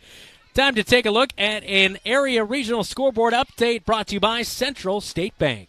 Yeah, big one with Nevada and West Marshall. Minute to go in that game. West Marshall's up 34-31. Wow. And it's down to the wire, so I texted Brooksy, once you know that final, send it to me, and we'll get that to you when we know the final. East Marshall not in quite of a close dogfight with Roland Story. Looks like Roland Story will win their 7th in a row against the Bobcats. They're up 34-0.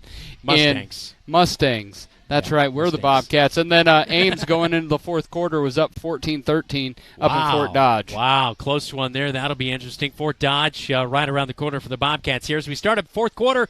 And there he goes. He gets his first carry of the night. Ace Holmes as he goes over left guard. Slung around, and he'll maybe pick up about a yard to bring up third down and about 8, maybe 7 yards. And so Ace Holmes not able to do a whole lot there on that carry, as he will get about 1.5 yards or so right there. It'll bring up a long third down and about 7 yards to go here for the Bobcats, as they had 2nd down and 9 there. So a 2-yard gain for Ace Holmes, as Dalen Houston back to the shotgun with Ace Holmes standing to his right. Trayshawn Brooks out to the near side. He's going to go to Trayshawn Brooks. Does Dalen Houston hit real hard as Trayshawn Brooks loses the football up at the 20-yard line, and a real hard hit right there. Coming up and making the tackle defensively. Nice play. I think Isaac Lomas was able to make the tackle right there and break that one up. But, boy, I tell you what, a big hit right there, and it brings up 4th down for the Cats. Yeah, that was Quentin Hart. Quentin Hart came over and was able to make a big play, and then about 5 seconds later, I think he made too good of a hit and kind of hit his funny bone or something. Punt for the Bobcats. Yohan Gomez back to punt. Clean snap and a pretty clean kick. This one will get up to the 45-yard line, take a Bobcat bounce, and gets near midfield. And the ball will be picked up, and that's where that will end up being. Just over the 45-yard line, right around the 47-yard line for Waterloo East, and this is their best starting field position as they force the Bobcats on a punt. Yeah, outside of that block punt, this is the second time they've been in Bobcat territory, and the last time they scored a touchdown.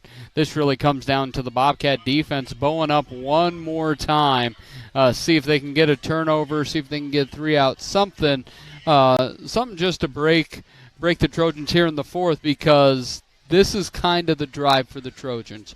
You score a touchdown, you're good. You don't, you're in a struggle. Right now, East has rushed the ball for -4 yards. They've been able to throw it somewhat effectively for almost 130, but Bobcats have to be looking pass here. Landon Sewell over 125 yards of passing, but he's been under pressure all night long. He'll drop back to pass. He's got a little bit of pressure on his backside there from Clay Jakey. Fires out low. It is incomplete. Intended target on the far side of the field is Jameel Montgomery. Incomplete, 2nd down and 10 as they start this possession at the Bobcat 48-yard line going in. It's really interesting here what the Bobcats have done with their defensive backfield. Carter Hunt, a starting safety, has flipped to the other side of the field to play Braden Weatherly's cornerback. Rogelio Cerrone, the third cornerback, is playing cornerback. But as Trayshawn Brooks came back in, he didn't go back to cornerback. He's actually where Carter Hunt plays in that free safety position. Under 11 minutes to go in the fourth quarter. A pass over the middle of the field, and Ace Holmes is there to make the tackle. Actually, Tate Ring is the one to make the tackle. But it is a complete pass as Aiden Muhammad comes up with the reception. It's enough to pick up the first down on 2nd down and 10 as they work the ball inside the 35-yard line down to the 32-yard line. So a big pickup right there for Waterloo East to move the sticks and pick up the first down in Bobcat territory. And Adnan Muhammad immediately goes over to the sideline and is getting stretched out. Cramps hitting him as well. Trips to the near side.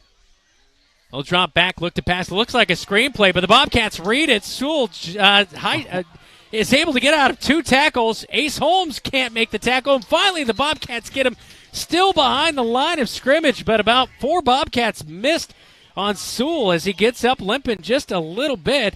But the Bobcats finally get to him as Seth Smith and crew are able to bring him down for a loss of about 3 yards. It'll be 2nd down and 13, ball resting near the middle of the field at the 35-yard line. That will come out on the stat sheet as a negative 3-yard run. It would have been negative 14. He made so many people miss. Yeah. He put them in a much better situation. Pretty impressive to get out of all of that pressure. 2nd down and 13 at the 35-yard line. East in their white tops and bottoms. Pump fake. They'll go deep, far side of the field. Going for the end zone. They've got him, and it's dropped in and out of the hands. That was a touchdown for Quentin Hart, but it's out of his hands. I think he was thinking about his celebration before he caught that one. Holy smokes, he was wide open. He burnt the coverage with his speed.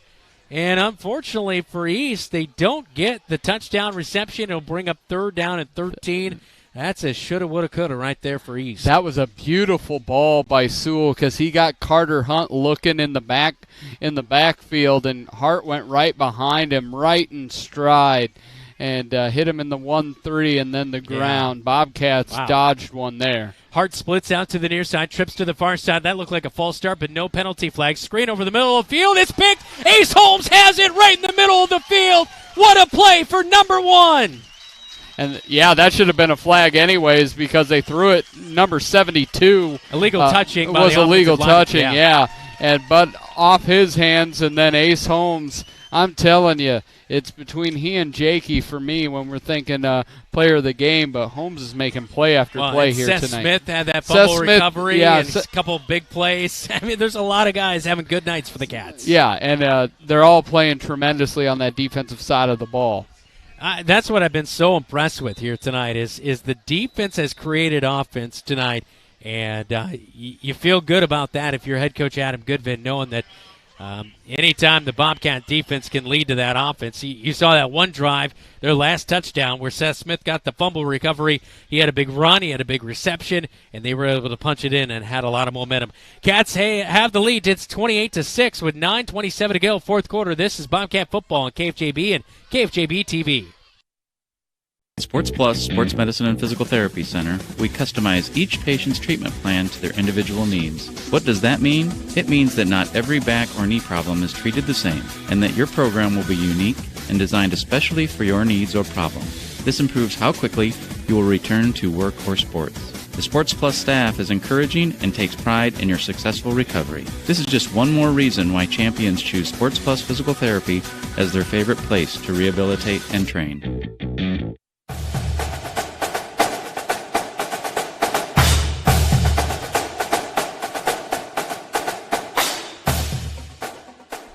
$9:27 to go, fourth quarter, 28-6. Bobcats leading it at home at Leonard Cole Field. I'm Brandon Lewis. Dylan Stowe alongside me here tonight as the Bobcats out of the pistol formation on 1st down and 10. Out of the timeout of the field, and officials timeout for a second here. They'll reset the game clock right here. Bobcat football brought to you by Lennox Employees Credit Union, Marshalltown Area Chamber of Commerce, Assured Partners, Legends American Grill. As the snap comes here, Nick Rebick will take it right up the gut for the Cats, and it will bring up 2nd down and 7. Bobcat football tonight, all brought to you by as well Jensen Ford. Sports Plus, Sports Medicine, and Physical Therapy Center. Edward Jones, Zach Wall, Capon and Brown, as well as Zeno's in Marshalltown. Tonight's game also brought to you by McGregor's Furniture and Mattress, Pence Appliance and TV, Wells Fargo Advisors, Marshalltown Community College, the Embers, and Marshalltown. 9-11, fourth quarter, 28-6. Bobcats with the ball. Second down and 7. Out of the huddle. They break out with 2 wide receivers to the far side of the field. Brylan Bethke, the senior, one of those, out in the slot on the far side. Ace Holmes, he is set. Option play to the near side. He tries to get a block for Dalen Houston, tries to get to the edge. He will have a loss on the play, it looks, but he was able to get back some of the yards that they almost nearly lost right there. So just as you think Dalen's not going to maybe do much, he gets out of bounds and gets back to pretty much the line of scrimmage for a no gain, bringing up 3rd down and 7. Yeah, that was a play that was busted from the word go, and somehow he got back to the line of scrimmage.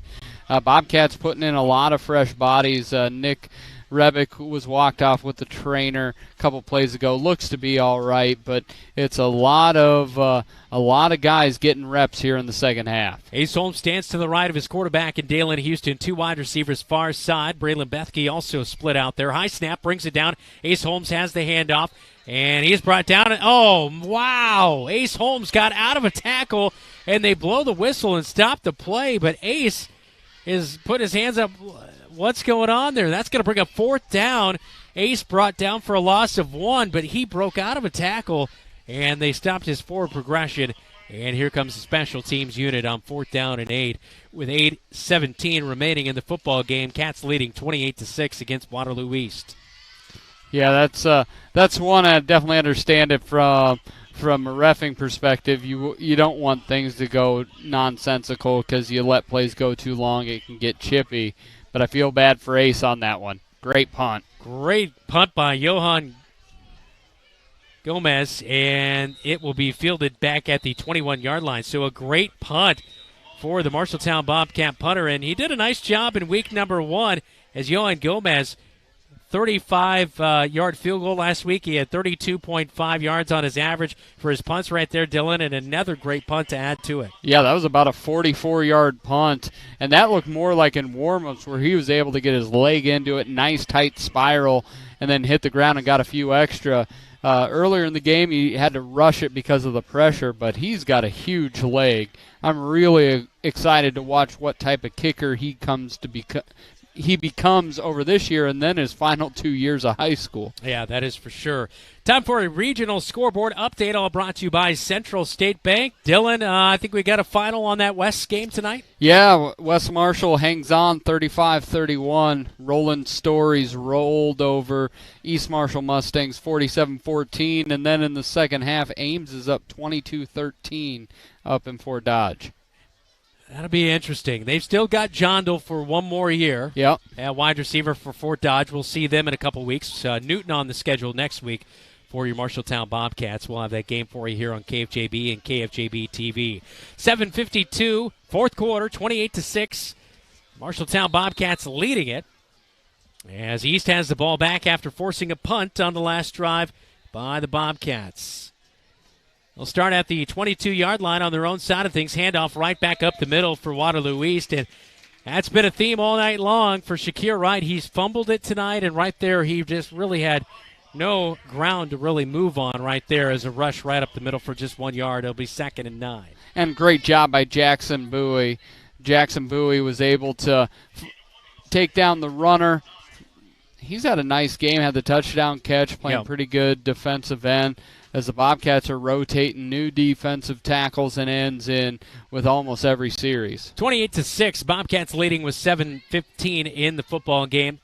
Sewell drops back to pass, fires out near side. Oh, I thought maybe we were going to have our second pick of the game as the Bobcats read it well. And Siren was all over it right there on the near side.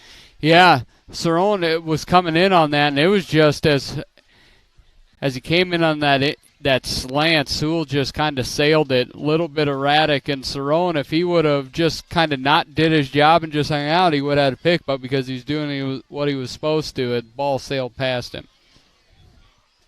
7-10, fourth quarter. It's 3rd down and 9, long situation. Probably 4 down territory for the rest of the way for Waterloo East, trailing 28-6. Pass out into flat on a screen play to the running back. It is caught.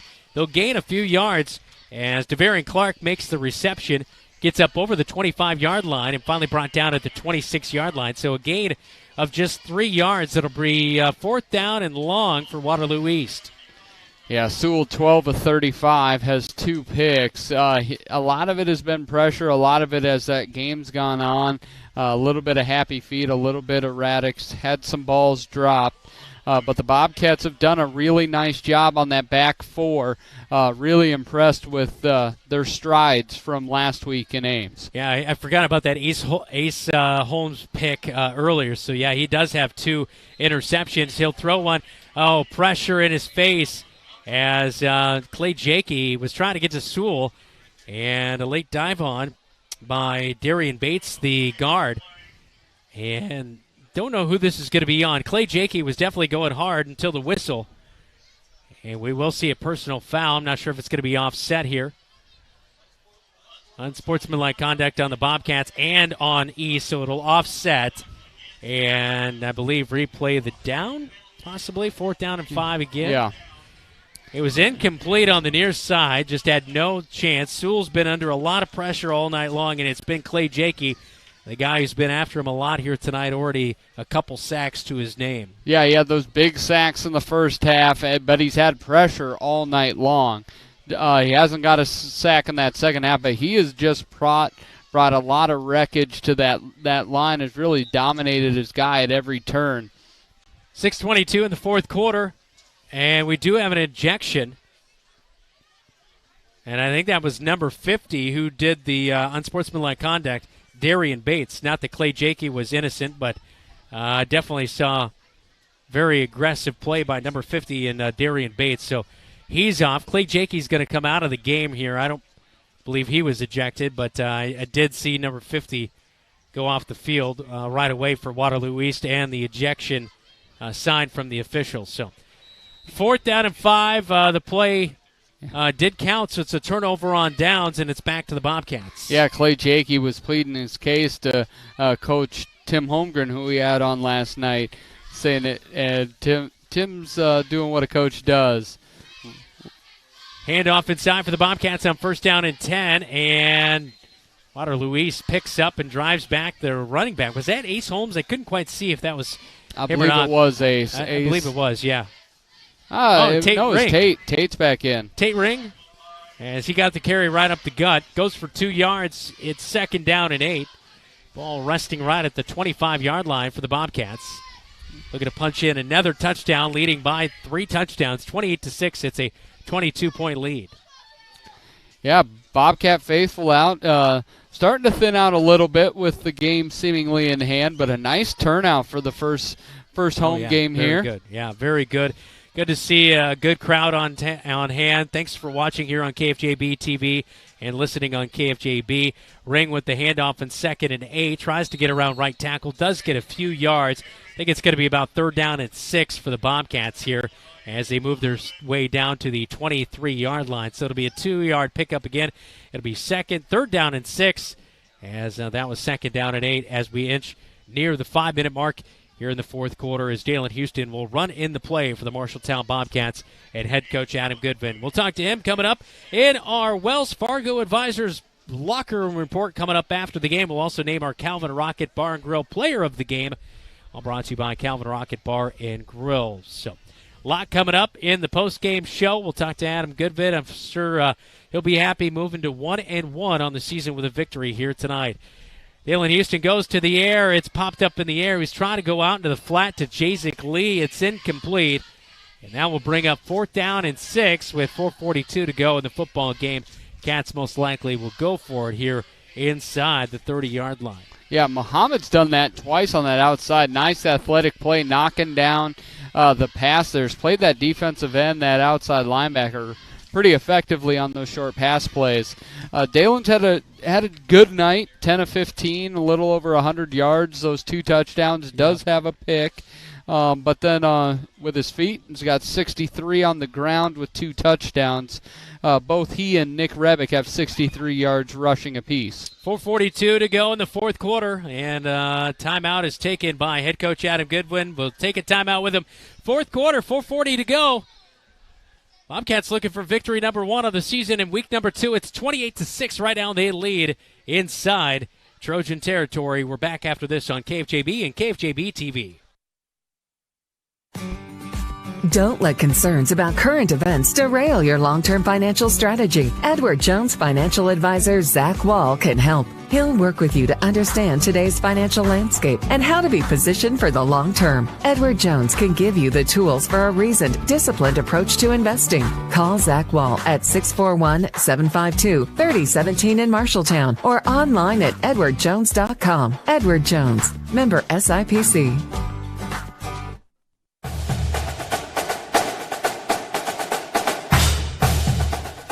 That right there, Dylan, as you look on KFJB-TV, Franklin Field, 100 years ago. It's where it all started here on KFJB, broadcasting the first football game back in 1922.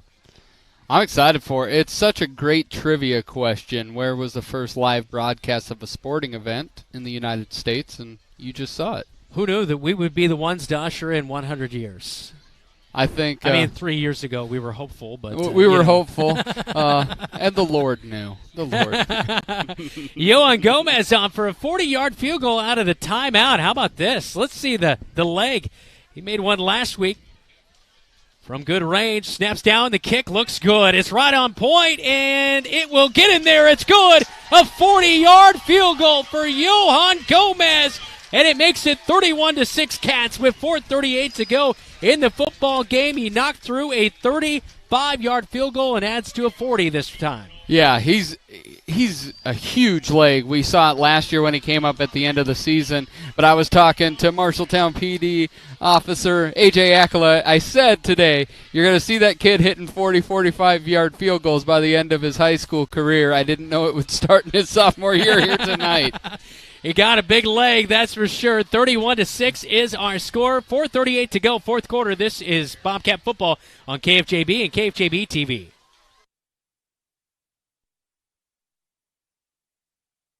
Home is the one place where everything should be perfect, including your air. Capon & Brown helps you achieve the perfect air you deserve with reliable, groundbreaking, award-winning Lennox products. Call Capon & Brown to hear more about how they can help you feel healthier and happier in your home. It doesn't get any more perfect than that. Call them today at 641-753-3563 or visit them online at caponandbrowninc.com. Your local premier Lennox dealer, where quality has been a promise for 48 years.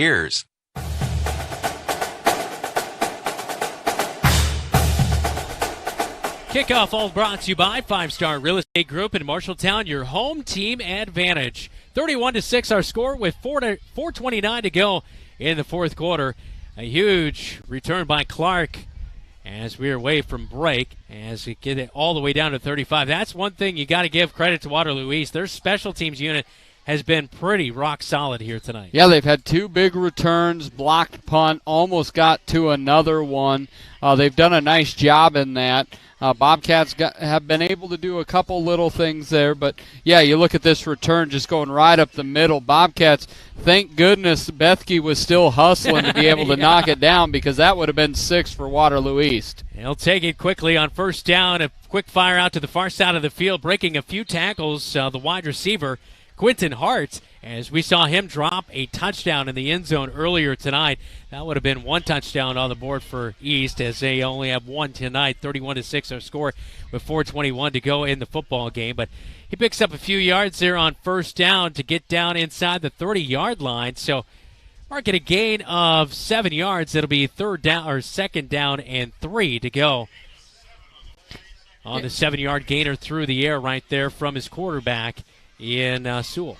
Yeah, there's pieces as we watch Waterloo East to play here, play there. This is a different ball game. Yeah. There's a lot for Coach DeCarlos Anderson to work with, I think. Hand off inside right. He's had a really tough night. He's going to lose a yard on the carry as Shakir Wright has just been bottled up all night long. He had that fumble earlier in the game, and right here he goes off a right guard for a loss of 1, just 16 yards on the ground on his 10th carry there, right there. It'll bring up 3rd down and 4 yards to go for East in Bobcat territory at the 30-yard line, right in the center of the field, going left to right into the East end zone on your TV screen and on your radio. 3:48, fourth quarter. Low snap, Sewell drops down to the ground, covers it up back at the 35-yard line, and that will be a loss of nearly 5 yards for Sewell, bringing up 4th down and 9. Low snap, he tried to bring it up, and then he was falling back, and then he had to jump towards the ball, got on top of it, and Sewell with a 5-yard loss right there. Just a little bit of a low snap, not able to get it right there, and that will help out the Bobcat defense here as they'll go for it on 4th and 9. Yeah, and you're looking at the Bobcat defense out there. Is the kicker just did a 40-yarder, is now playing right defensive end. You've got a lot of young guys out here on the field. This is 2nd, 3rd, 4th string. Bobcat splits in, and they try to get it on 4th down. That would have been near 1st down yardage, but not able to connect. Intended target, Quinton Hart, incomplete from Landon Sewell. And the Bobcats come up big on defense. And how about that, Johan Gomez, who just made that 40-yard field goal. He was out there on defense, on that defensive line, making a good play. Bobcats have got pressure all night long, and it pays off on 4th and 9. Turnover on downs. Waterloo East back to the Cats for the final 2:58 to try to wind the game out and get victory number 1 on the season here in week number 2. Yeah, Johan Gomez just doing that normal play defensive end, kick the football type combination that everyone's so used to. But nice job. Oftentimes you'll see late in the game as players that don't usually play at that varsity level, at least not all together at once, did a nice job there for the Bobcats. Bobcats will still have Dalen Houston in at quarterback, as Niall Christensen, backup quarterback, is injured and out for this game. Of course, he was bumped up last Friday night as he was in at quarterback, and he had a scramble play and ended up coming out of the game. He was injured. Dalen came back in for him later in that game, and he was hobbling, and definitely he looks a lot better here this week. A false start on the Bobcats on 1st down, and that will back them up. It'll be 1st down and 5, or 1st down and 15, excuse me. 2:46 to go in the 4th quarter. 31-6. A few new guys in there on that offensive line. Looks like Kwani is still out there. Yeah, I think some of it is they just need a few bodies. They can't rotate out everyone, but there is a lot of new faces out there. Dalen Houston, though, underneath center. The deep back looks to be, I believe that's Nick Rebick. No, it's number 22. Okay, so it is a few new carries here for the Bobcats. As in to run the ball that time, Sam Griesel, a sophomore. And Griesel took that one off the left guard and got back to the line of scrimmage. Nothing really doing right there. As we near the 2-minute mark, 2nd down and 15, and a timeout by East. Is this one not over for the East side of things? 31-6. Bobcats lead with 2:08, 4th quarter on KFJB and KFJB-TV. Marshalltown's best pizza, Zeno's is the place to get delicious homemade pizza from scratch that the whole family will love. For some, it's a family tradition, and Zeno's Pizza is all about old-school family-owned pizza making. Zeno's respects tradition so much that they have had the same thin crust pizza recipe for over 70 years. There are a couple of ways to get your Zeno's Pizza. You can dine in, order online for pickup, or call 641-752-1245. Zeno's Pizza, 109 East Main Street, downtown Marshalltown.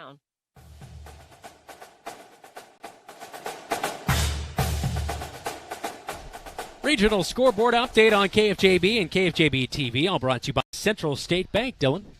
8.5 minutes ago up at Dodger Stadium in Fort Dodge. The Fort Dodge Dodgers, 32. The Ames Little Cyclones, 29. You know what that thing is? That's one of those things that've been eating all the fruit trees. It's the aphids are out and about. I think that's what they are. Yeah, these are not, I want to crush this thing, but I know we can't get a camera on me, but there's a bug crawling on me, and I think it's one of those ones that destroy trees. And we're big fans of trees. Destroy trees and broadcasts as we talk about bugs no one can see. Yeah, 5-yard carry for the Bobcats on 2nd down and 15. It's going to be 3rd down and 10 for the Bobcats with the game well in hand here, 31-6 with 1:43 and counting in the 4th quarter as the Bobcats break the huddle here as the next snap will come inside 90 seconds in the game here as Griesel's the deep back. Dalen Houston out of the pistol formation. Actually, he's underneath center. It is interesting to see who the backup quarterback would be with Niall Christensen out. Griesel with a nice carry. Breaks a tackle and near first down yardage. As at the 40-yard line, he cut it back towards midfield as he was stumbling to get over an ankle tackle. And he picks up great yards on 3rd down and 10. Brings it up a manageable 4th and 2. And if you get a first down here with under a minute to go in the game, lock this thing up and get the victory here tonight. I think the Cats will run this one, and if they get the first down, that will be all she wrote here tonight, leading at 31-6 in the 4th quarter. Yeah, we know we followed Griesel in last 2 baseball seasons, but if you have the last name Griesel, you know you're going to be tough. You're not going to be afraid of contact. Ooh, East almost jumps off sides. But they get back on 4th down and 2, and it looks like we're going to have a timeout here with 33 seconds to go in the game. Bobcats will take a timeout here, but what a great way to finish off this one here tonight. Defense was really, really solid. Yeah, defense is the one that gets the flowers here tonight. Offense did good things on a few different places, a couple points where they didn't fully execute. But I really like the diversity on the offensive side. I think we can throw it some. I think we can run it some. But defensively, they just didn't give up anything. Yeah. There was a few passes, but they threw the ball 37 times and yet kept everything in front of them, only gave up 147 yards in the air and gave up nothing on the ground, giving up -5 yards rushing. 33 seconds to go in this one. Johan Gomez will come on to punt it away. As the Bobcats have 4th down and 2. Thought maybe they would run it and just try to get a first down and run this clock out, but they will punt this one away. And with the way Johan Gomez has been kicking it here tonight, wouldn't be surprised if this is a coffin corner punt by the 4th quarter. Punt is away. Spiral down to the 30. They call for the fair catch, and it's going to roll sideways down to the 29-yard line. And the final 23 seconds remain with the Waterloo East with the ball here tonight. Coming up next week, it's the Newton Cardinals, as they will be here at Leonard Cole Field. As the Cardinals, 1 week number 1, I don't know how they're doing tonight, but that's a team that last year kind of caught the Bobcats. That was the nightmare in Newton. Yeah, nightmare in Newton, that is for sure. And finally this year, we don't have to go to Newton. It seems like that's all we've ever done is go to Newton for basketball or for football. Stare into the sun. Yeah. I know, because at Newton we're on the opposite side. It's a great facility, but we're on the opposite side as the home team, and you just stare right into the sun. We'll have that one for you at 6 o'clock pregame show, 7 o'clock kickoff next week from Leonard Cole Field right here at Marshalltown High School. Sewell back out offense for Waterloo East, trailing 31-6 as the Bobcats will try to get after him. They'll push him out of the pocket, and he'll run to the far sideline by the East bench and push out of bounds short of the 40-yard line. It will be a first down for Waterloo East. It will stop the clock with 15 seconds to go in the game. And the Bobcats will move to 1-1. Waterloo East will drop to 0-2 on the season. And it's exactly how the season started last year, Dylan. Yep. It's all about how week 3 and the rest of the season goes from here on out, because I think the Bobcats, if they can continue this great defense they played here tonight, and Jakey getting that pressure off the edge, boy, it makes it easy for the linebackers to come up and make some plays. Sewell drops back, fires over the middle of the field, pick! And it is Bobcat football! Great play! We saw him get a couple carries last week late in the game, but Caleb Kusaro comes up with the 3rd pick of the game for the Bobcats, just like they did last week. All defense tonight, they hold East to 6 points. Fantastic night. fantastic night. And having to throw every single down. Caleb Kusaro just playing center field perfectly, able to pick it off and get a nice return. Bobcats first home. Here we go. We got the first home game, 31-6, dominating fashion. Coach Goodvin's got to be real excited. And you got to feel good about being at home next week too. You know what I mean? You don't have to worry about the travel. You're back-to-back home games. As the best play in football, the victory formation with 6 seconds to go. Dalen will take a knee as he takes a step back, and that will do it here tonight. 31-6, our final score as the Bobcats come out in convincing fashion in week number 2 with a very, very solid defensive performance. Clay Jakey, a couple of sacks, 3 interceptions for the Marshalltown Bobcats, and they win it convincingly 31-6 to improve from 1-1 on the season. Absolutely tremendous effort. All facets of the game. They built on game 1. They really did a great job on the defensive backfield, defensive line getting pressure, running backs, and then all of a sudden they were aggressive. They were aggressive when they needed to be, and they were able to knock them out in the 4th when they could run the football and just chew up clock. Coming up, our Lily Mae sweet play of the game. We had quite a few, Dylan. Yeah, there's a lot to choose from. We'll have to see what happens with what our producer chooses. Yeah, Lily Mae, sweet play of the game coming up in our locker room report, all brought to you by Wells Fargo Advisors in Marshalltown. 31-6, our final score as the Bobcats take down the Trojans of Waterloo East and move to 1-1 on the season. This is Bobcat football. Don't go anywhere. The postgame show, the locker room report, presented by Wells Fargo Advisors, next right here on KFJB and KFJB-TV. Furniture and Mattress has your mattress. Every firmness, comfort, and support level, each at a great price. Make the investment today for a good night's sleep for years to come. McGregor's also has quality furniture for every room in your home. Beautiful, comfortable sofas, recliners, dinette sets, and office furniture to help you work and relax in comfort and style. McGregor's Furniture is proud to bring you quality furniture and great service, and they are proud to support Bobcat Athletics. McGregor's Furniture and Mattress, downtown Marshalltown, open 7 days a week. You planned and saved for your child to go to college, but medical school after graduation was a surprise. A happy, expensive surprise. Wells Fargo Advisors can help. For more than 125 years, we've created wealth management and investment strategies aimed at achieving our clients' personal financial goals. When opportunities surprise you, turn to Wells Fargo Advisors. Together we'll go far. Wells Fargo Advisors is located at 14 East South Ridge Road in Marshalltown. Call them at 641-752-5401. They're a member SIPC.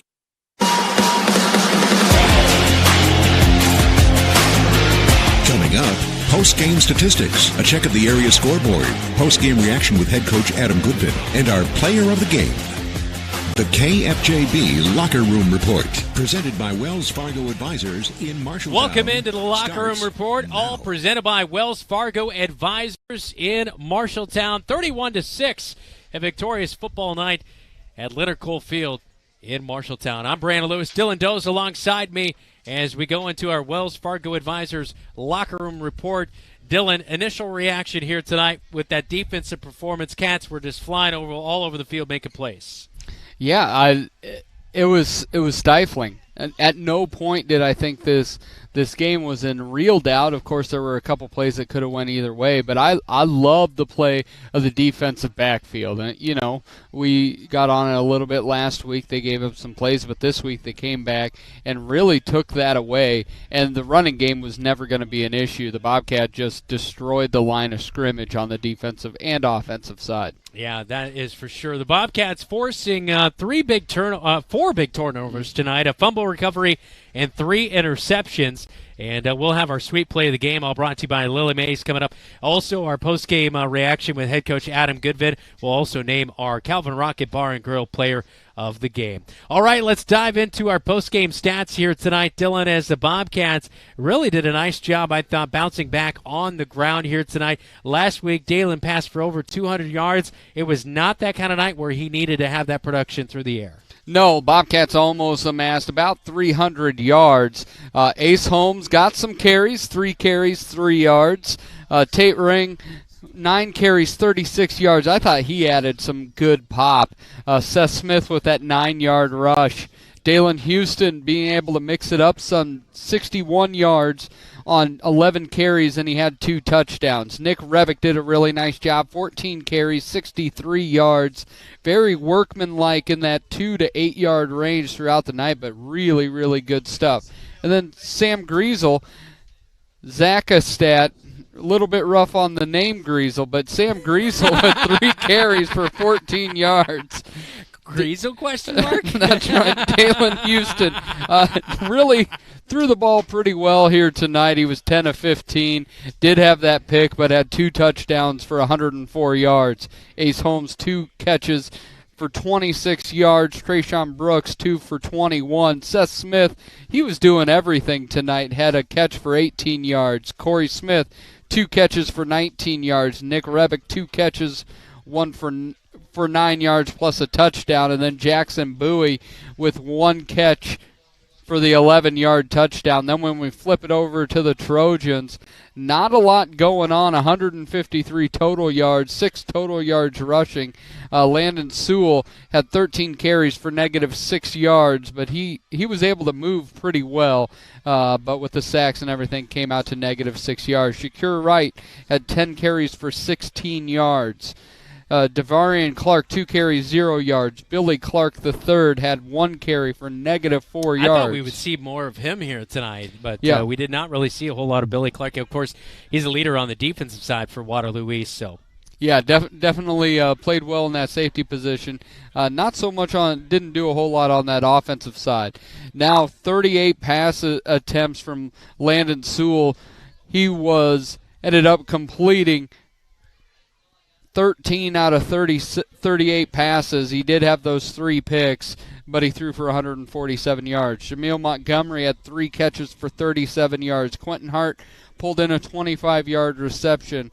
Adhan Muhammad had 3 catches for 23 yards. Devarian Clark, 3 catches for 31 yards. And then Billy Clark had 1 catch for 11 yards. And to finish it off, Tariq Moore had a catch for 7, and Jaquil Parker had 1 catch for 13, all rounding out to 147 yards of receiving. Yeah, big night for the Bobcats as they get the win by the final score of 31-6, and defensive performance was really, really solid here tonight. We are in the Locker Room Report, all presented by Wells Fargo Advisors in Marshalltown. When we come back, we will name our Calvin Rocket Bar and Grill Player of the Game. That's straight ahead right here on KFJB and KFJB-TV. And save for your child to go to college. But medical school after graduation was a surprise. A happy, expensive surprise. Wells Fargo Advisors can help. For more than 125 years, we've created wealth management and investment strategies aimed at achieving our clients' personal financial goals. When opportunities surprise you, turn to Wells Fargo Advisors. Together we'll go far. Wells Fargo Advisors is located at 14 East South Ridge Road in Marshalltown. Call them at 641-752-5401. They're a member SIPC. Trilogy Embers, independent living for active seniors. This is your invitation. Hi, this is Lindsay, Director of the Embers Retirement Community, inviting you to tour the Embers. While you are here, I'll show you the studio, 1 and 2 bedroom apartments, and all of our amenities. We will socially distance for your safety, and I'll show and share with you all the Embers has to offer. Call me to schedule a tour at 641-754-7000. Embers Retirement Community, 1211 West State Street in Marshalltown. 31-6, our final score here tonight as the Bobcats take care of business against the Waterloo East Trojans. I'm Brandon Lewis. Dylan Doze alongside me. Welcome back in the Wells Fargo Advisors Locker Room Report live from Leonard Cole Field. Time now to name our Bobcat Player of the Game, all presented by Calvin Rocket Bar and Grill of Marshalltown. He was flying all over the place, making plays. He also had an interception to his name here tonight, Dylan. Yeah, the man, the myth, the legend, number 1 on your score sheets, number 1 in your heart, Ace Holmes.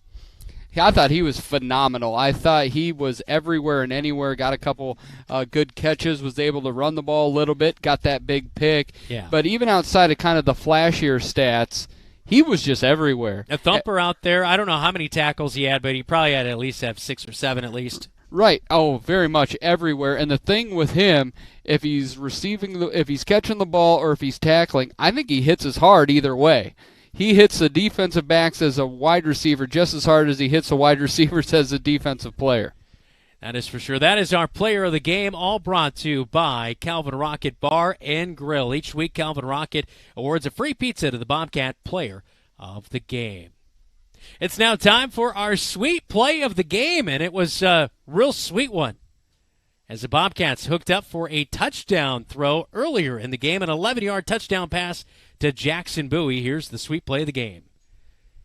Doesn't get any better than that for the big boy, the tight end, Jackson Bowie, celebrating for the touchdown as the Bobcats went up 14-0 there in the second quarter. That is our sweet play of the game, all presented by Lily Mae Chocolates. Handmade, hand-dipped since 1939. Always open at lilymaechocolate.com. When we come back on the Locker Room Report, we visit with the head man, Adam Goodvin, victorious tonight 31-6 at home in Marshalltown, week number 2 on KFJB and KFJB-TV. In today's world, you are what you put on social media. If you don't believe me, go check out Calvin Rocket on Facebook. Not only will you find enticing pictures of delicious specials and favorite menu items, you'll also see a whole lot of Bobcat pride. From football to fine arts and everything in between, Calvin Rocket is always sharing what makes them proud to be Bobcats. Keep up to date with Calvin Rocket specials and events at facebook.com/Calvin Rocket Marshalltown. Share the pride, and don't forget to share the cheese curds. Why choose Marshalltown Community College for your education? A quality education. Hands-on career training. Convenient on-campus living. One-on-one attention from my instructors. Earning my AA degree and transferring to university, all while saving money. Why was MCC the right choice for me? The great student activities and the friends I met. 2 convenient locations and the option to take online classes. The right choice is MCC. Back in on the Locker Room Report, all presented by Wells Fargo Advisors in Marshalltown. 31-6, the final score. Coach, a little bit of a different feeling, obviously, getting the win in week number 2. At the end of this one, I saw Kwani all fired up after the game, kind of chasing some guys around. Is it a little bit of a breath of fresh air to get that win? I mean, everybody's always wanting you, and then finally once you get that first one, it's a good taste in your mouth. It is. These kids have put in so much work, throughout the summer and the off season, and to see it finally pay off is huge. They've earned it. I always tell them you get what you earn, and I know it wasn't pretty, but we're not going to complain about a win. So yeah, we're pretty happy. Yeah, that's for sure. Our Cat connection tonight was Ace Holmes. He was also our player of the game tonight. He had a big interception. He did a few things on offense really well. He was aggressive. I don't know how many tackles he had out there tonight, but at least probably 6 or 7. He was all over the place making plays. Yeah, he's so valuable for us, both sides of the football. He's all over the place, like you said. And, we're trying to get him carries, but the guy, he blocks so dang well, too. So it's like, we put him at center. He's a smart kid and knows football and loves the game, and, we're fortunate to have him on our side. Yeah. What is that like? It's not like high school really has a transfer portal, but, if a kid moves back to the area, to have somebody kind of fall into your lap like that. It's, not only is he a great football player, but I remember the first thing I told everyone after I met him is he's an extremely mature young man. And, if we had a school full of Ace Holmes up there, man, it'd be a pretty special place. Makes your job easy, right? Yes, easier. Absolutely, yeah, much easier. Yes, just a great kid, kid. One thing that you saw with Ace that I thought was really interesting, Brandon and I were talking about it, because the defensive line was able to engage the offensive line. Ace wasn't even getting touched. Your linebackers weren't even getting touched, and they were having free shots to the running back. What can you tell us about the play of your defensive line, especially with David Santa Cruz going out early and a lot of rotations in there? It's huge. We had to get fresh guys out, as fresh as we could have out there. And, you saw it. A lot of those guys played both ways. And, to have the motor continuously running is huge for us and opens up plays or windows for our linebackers to scrape and fill gaps. And, very proud of them and their effort. I know they were dog tired, but that's part of it. It's a hot, humid night, and they get that. And, again, the effort was key tonight. After 2 weeks, you've got, I believe, 4 sacks on the season. You had 2 or 3 sacks here tonight. I know Nick Rebick had one last week. Clay Jakey had 2 sacks here tonight. You had 3 picks again. You had 3 picks last week. I mean, the defense seems like it's off to a really good start this season. Yeah, and, I think it all starts with being able to line up properly and understanding, what their job is pre-snap. When you can understand that and you know where you're going to play post-snap, it makes it a heck of a lot easier. And like we've talked about, we've got some athletes back there, so, things are heading in the right direction. The jump from week number 1 to number 2, last week was a tough test with Ames, but I really felt like you guys came out here and you just had the foot on the gas pedal from the get-go, and your guys just kind of got better as the game went on. Yeah, that's exactly what I told them, and we all agree. We felt like we left some points off the scoreboard too, where we turned it over on a fumble, and we're never satisfied. I'm not complaining too much, but we're always looking to be picky and looking for ways to improve. Yep. Yeah, we were talking about that in that first half. You had 4 opportunities to score right out. Scored the first drive, really wonderfully executed drive. Then you had the turnover on downs, the fumble, able to score again right before, and then it was kind of workmanlike after that. But you were able to rest in that defense, and I thought Trayshawn made noticeable steps from the defensive backfield here tonight versus maybe last week even. Yeah, absolutely. He's a smart kid, and he's an extreme competitor, just like the rest of those defensive backs, that whole group. And they weren't happy after last week. There was a couple plays that they were just off on, and they were extremely close, and they didn't want that to happen again. So, they had a great week of practice, and, we just got to keep getting better next week. Seth Smith also had a really good game tonight, I thought, too. You're kind of in a game. It was 21-6. It seemed like forever.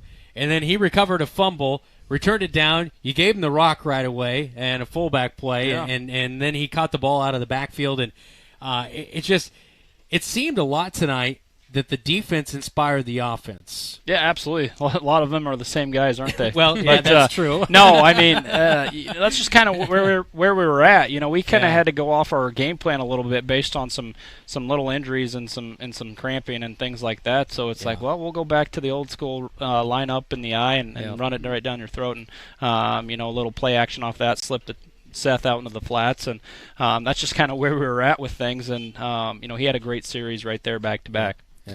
And one thing I was thinking of is you just look from the kicking game and the ability when you see Gomez out there being able to hit a 40-yard field goal.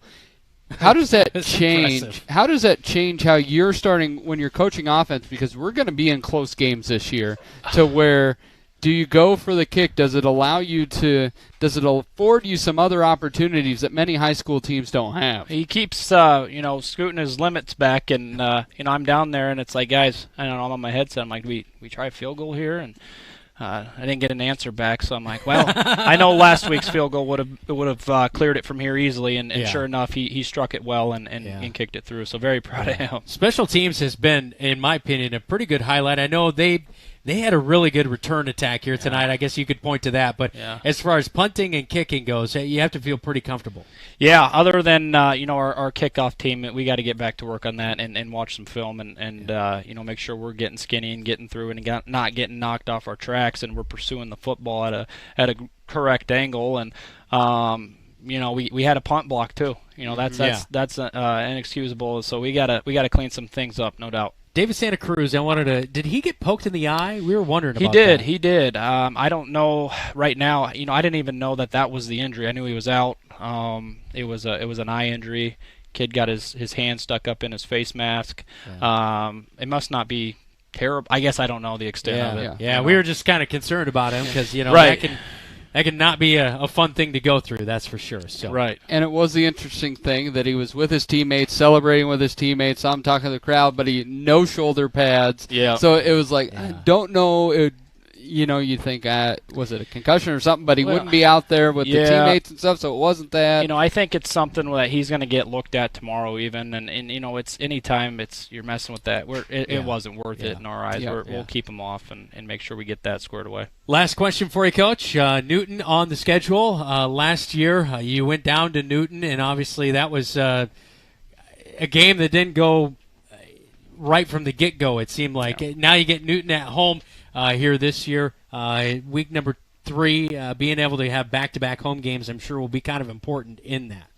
Yeah, that's exactly what I just told them. A lot of these guys were in that game last year. The game where we chose to play our absolute worst, and it is what it is. And I kind of left a bad taste in their mouth, and they're excited to get back to work, and we're fortunate that it's another home game. So, if that doesn't get them jacked up, ready to play another one, I don't know what will. Yeah, and we did not call each other here with the blue all matching polos here, I guess, but we all look good. Well, mostly you. Yeah, absolutely. No, that's why we put you in the middle. It's a we. It's a team sport. Yep. It's the ultimate team sport. Absolutely. Thanks as always, Coach. Thank you, guys. I appreciate it. That's head coach Adam Goodvin. This is the Locker Room Report presented by Wells Fargo Advisors in Marshalltown. We'll wrap things up when we come back. This is Bobcat Football on KFJB and KFJB-TV. Nester closing in on that retirement property. Chances are your plans didn't include mom moving in, but life happens and you do the right thing. Wells Fargo Advisors can help. For more than 125 years, we've created wealth management and investment strategies aimed at achieving our clients' personal financial goals. When retirement means caring for yourself and a loved one, turn to Wells Fargo Advisors. Together we'll go far. Wells Fargo Advisors is located at 14 East South Ridge Road in Marshalltown. Call them at 641-752-5401. They're a member SIPC. You should never have to wait after ordering new appliances. At Pence Appliance, you wouldn't. With an incredible selection in stock and ready to install today. Our friendly team is here to help you pick the perfect set to match your style. And let our professional technicians install and set up your new appliances, often delivering the very next day. Stop in today, see all the new features, and find your new look at Pence Appliance. For sales and service of everything appliance, go see the Pence team. This is the Locker Room Report on KFJB and KFJB-TV, all brought to you by Wells Fargo Advisors in Marshalltown. Let's take a look at the area scoreboard, all brought to you here tonight by of course, Central State Bank. Discover what Central State Bank can do for you. Locations in Ames State Center and West Des Moines. Some good games around the state of Iowa tonight, Dylan.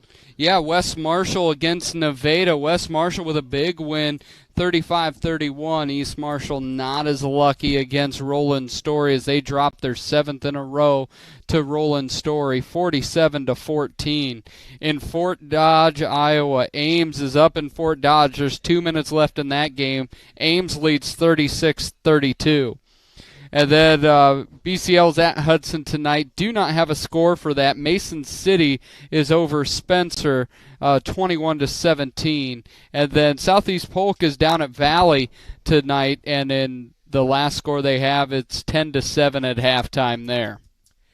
That is our area scoreboard, all brought to you by Central State Bank. Discover what Central State Bank can do for you. Locations in Ames State Center and West Des Moines. Our Bobcats scoreboard, all brought to you tonight by your Marshalltown Hy-Vee. And on that Hy-Vee Marshalltown scoreboard, 31-6, our final score for the Marshalltown Bobcats to round out week number 2. We'll highlight week number 3 and wrap things up when we return on the Locker Room Report, all presented by Wells Fargo Advisors in Marshalltown, right here on KFJB and KFJB-TV. Marshalltown knows competition. We started forging trowels in 1890 and evolved into manufacturing tools for masonry, drywall, concrete, flooring, tile, paint, and more. Today, we're still going strong. Marshalltown strong. As a worldwide leader in manufacturing, we crush the competition. We believe in our community and are proud to support Bobcat Athletics. One more final time from Leonard Cole Field in Marshalltown, 31-6, as they're trying to turn the lights out on us, like the Bobcats did to the Trojans here tonight. 31-6, that final score.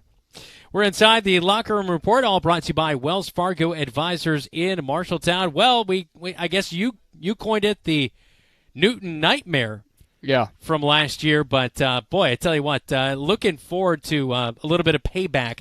Obviously, coming up Friday night, 6 o'clock pregame show, kickoff at 7 o'clock as the Cats topped by the Cards last year, 42-7. Yeah, it was an absolute travesty down in Newton last year. 2 years ago, we were down in Newton, and the Cats rolled the Cardinals, about just flipped the score. Yep. I've never seen that back-to-back years with just huge blowouts. The worst thing we had to do 2 years ago is we couldn't find our way out of a cul-de-sac in the kicks van. Last year, we just got drubbed up and down the field. That is true. We got lost in the cul-de-sac. And then we just started honking in it just happens residential every areas. time I go to Newton, I get lost. I don't know what it is. It's like the Bermuda Triangle of Iowa. I don't disagree. And last year, the offense and defense of the Bobcats got lost out there. So hopefully when they come up here, as you heard Coach Goodvin, he feels very similar about that game as we do. And I think we'll be ready to rock and roll. Zay Arguello, who was so dominant last year from our conversations, is gone. So it'll be interesting to start to dig in a little bit to Newton this week and see what we're up against. All right, so pregame show at 6 o'clock and kickoff at 7 o'clock right here from Leonard Coalfield on KFJB and KFJB-TV. 31-6, once again, our final score here tonight. And thanks so much for joining us. I'm Brandon Lewis, Dylan Doze alongside me. Our coverage all brought to you tonight, of course, by Lennox Employees Credit Union in Marshalltown. Check out rates and eligibility at lennoxecu.com. Marshalltown Area Chamber of Commerce. Marshalltown, more than ever. Assured Partners, locations in Marshalltown, Toledo, West Des Moines, powered through partnership. Legends American Grill, Marshalltown Steakhouse, and where they also are playing Bobcat football on KFJB-TV. We appreciate anybody watching and listening down there at Legends in Marshalltown. Tonight's game also brought to you by Jensen Ford. Yesterday, today, and tomorrow for 55 years, we are with you every mile along the way. Sports Plus, Sports Medicine and Physical Therapy Center, the place where champions rehabilitate, train, sportsplusTherapy.com. Edward Jones, Zach Wall, your financial advisor in Marshalltown. Capon and Brown, your local premier Lennox dealer. Zeno's, where we host, of course, Bobcat Live every Thursday. Join us this Thursday from 6 to 7 on KFJB-TV and in person. Zeno's, a family tradition in Marshalltown for over 70 years, as well as McGregor's Furniture and Mattress with quality furniture for every room in your home. Pence Appliance and TV for sales and service of everything appliance. Come see the Pence team. Wells Fargo Advisors, located at 14 East South Ridge Road in Marshalltown. Marshalltown Community College, a step in the right direction. The Embers, independent living for active seniors. And Marshalltown, a worldwide leader in tool manufacturing. Hey, once again, just a reminder, you can sign up at 1230kfjb.com to win our 55-inch Samsung Smart TV, thanks to Pence Appliance and TV, which we had on display here at Leonard Coalfield. You've been listening to Marshalltown Bobcat football. Thanks to my partner, Dylan Doze. I'm Brandon Lewis. Thanks to our producer, Todd Steinkamp. Our, he's our news director, but he's also still kind of our intern here as well. Zach Tomish, thanks to them. Also, thanks to our actual interns as well, who are current Bobcats, Lily and Paige. Thanks to them and their camera work here tonight. You've been watching Bobcat football on KFJB-TV and watching and listening on KFJB. Have a great night. We'll talk to you next Friday night from Leonard Coalfield at 6 o'clock right here on KFJB and KFJB-TV. Bobcat Football Today was brought to you by Lennox Employees Credit Union, Marshalltown Area Chamber of Commerce, Assured Partners, Legends American Grill, Jensen Ford, Sports Plus Sports Medicine and Physical Therapy Center, your Marshalltown Edward Jones, Zach Wall, Capon and Brown, Zeno's of Marshalltown, Wayward Social, Wandering Creek, McGregor's Furniture and Mattress, Pence Appliance and TV, Wells Fargo Advisors, Marshalltown, Marshalltown Community College, The Embers, Applebee's in Marshalltown, Bruin Manufacturing, Laurel Diesel Services, Ken's Transmission, Raycom of Marshalltown, 5 Star Realty, Brown's Shoe Fit, Bailey's Pizza and Roasted Chicken, Central State Bank, Ethington Heating and Cooling, Lily May Chocolates, Marshalltown Company, Calvin Rocket Bar and Grill,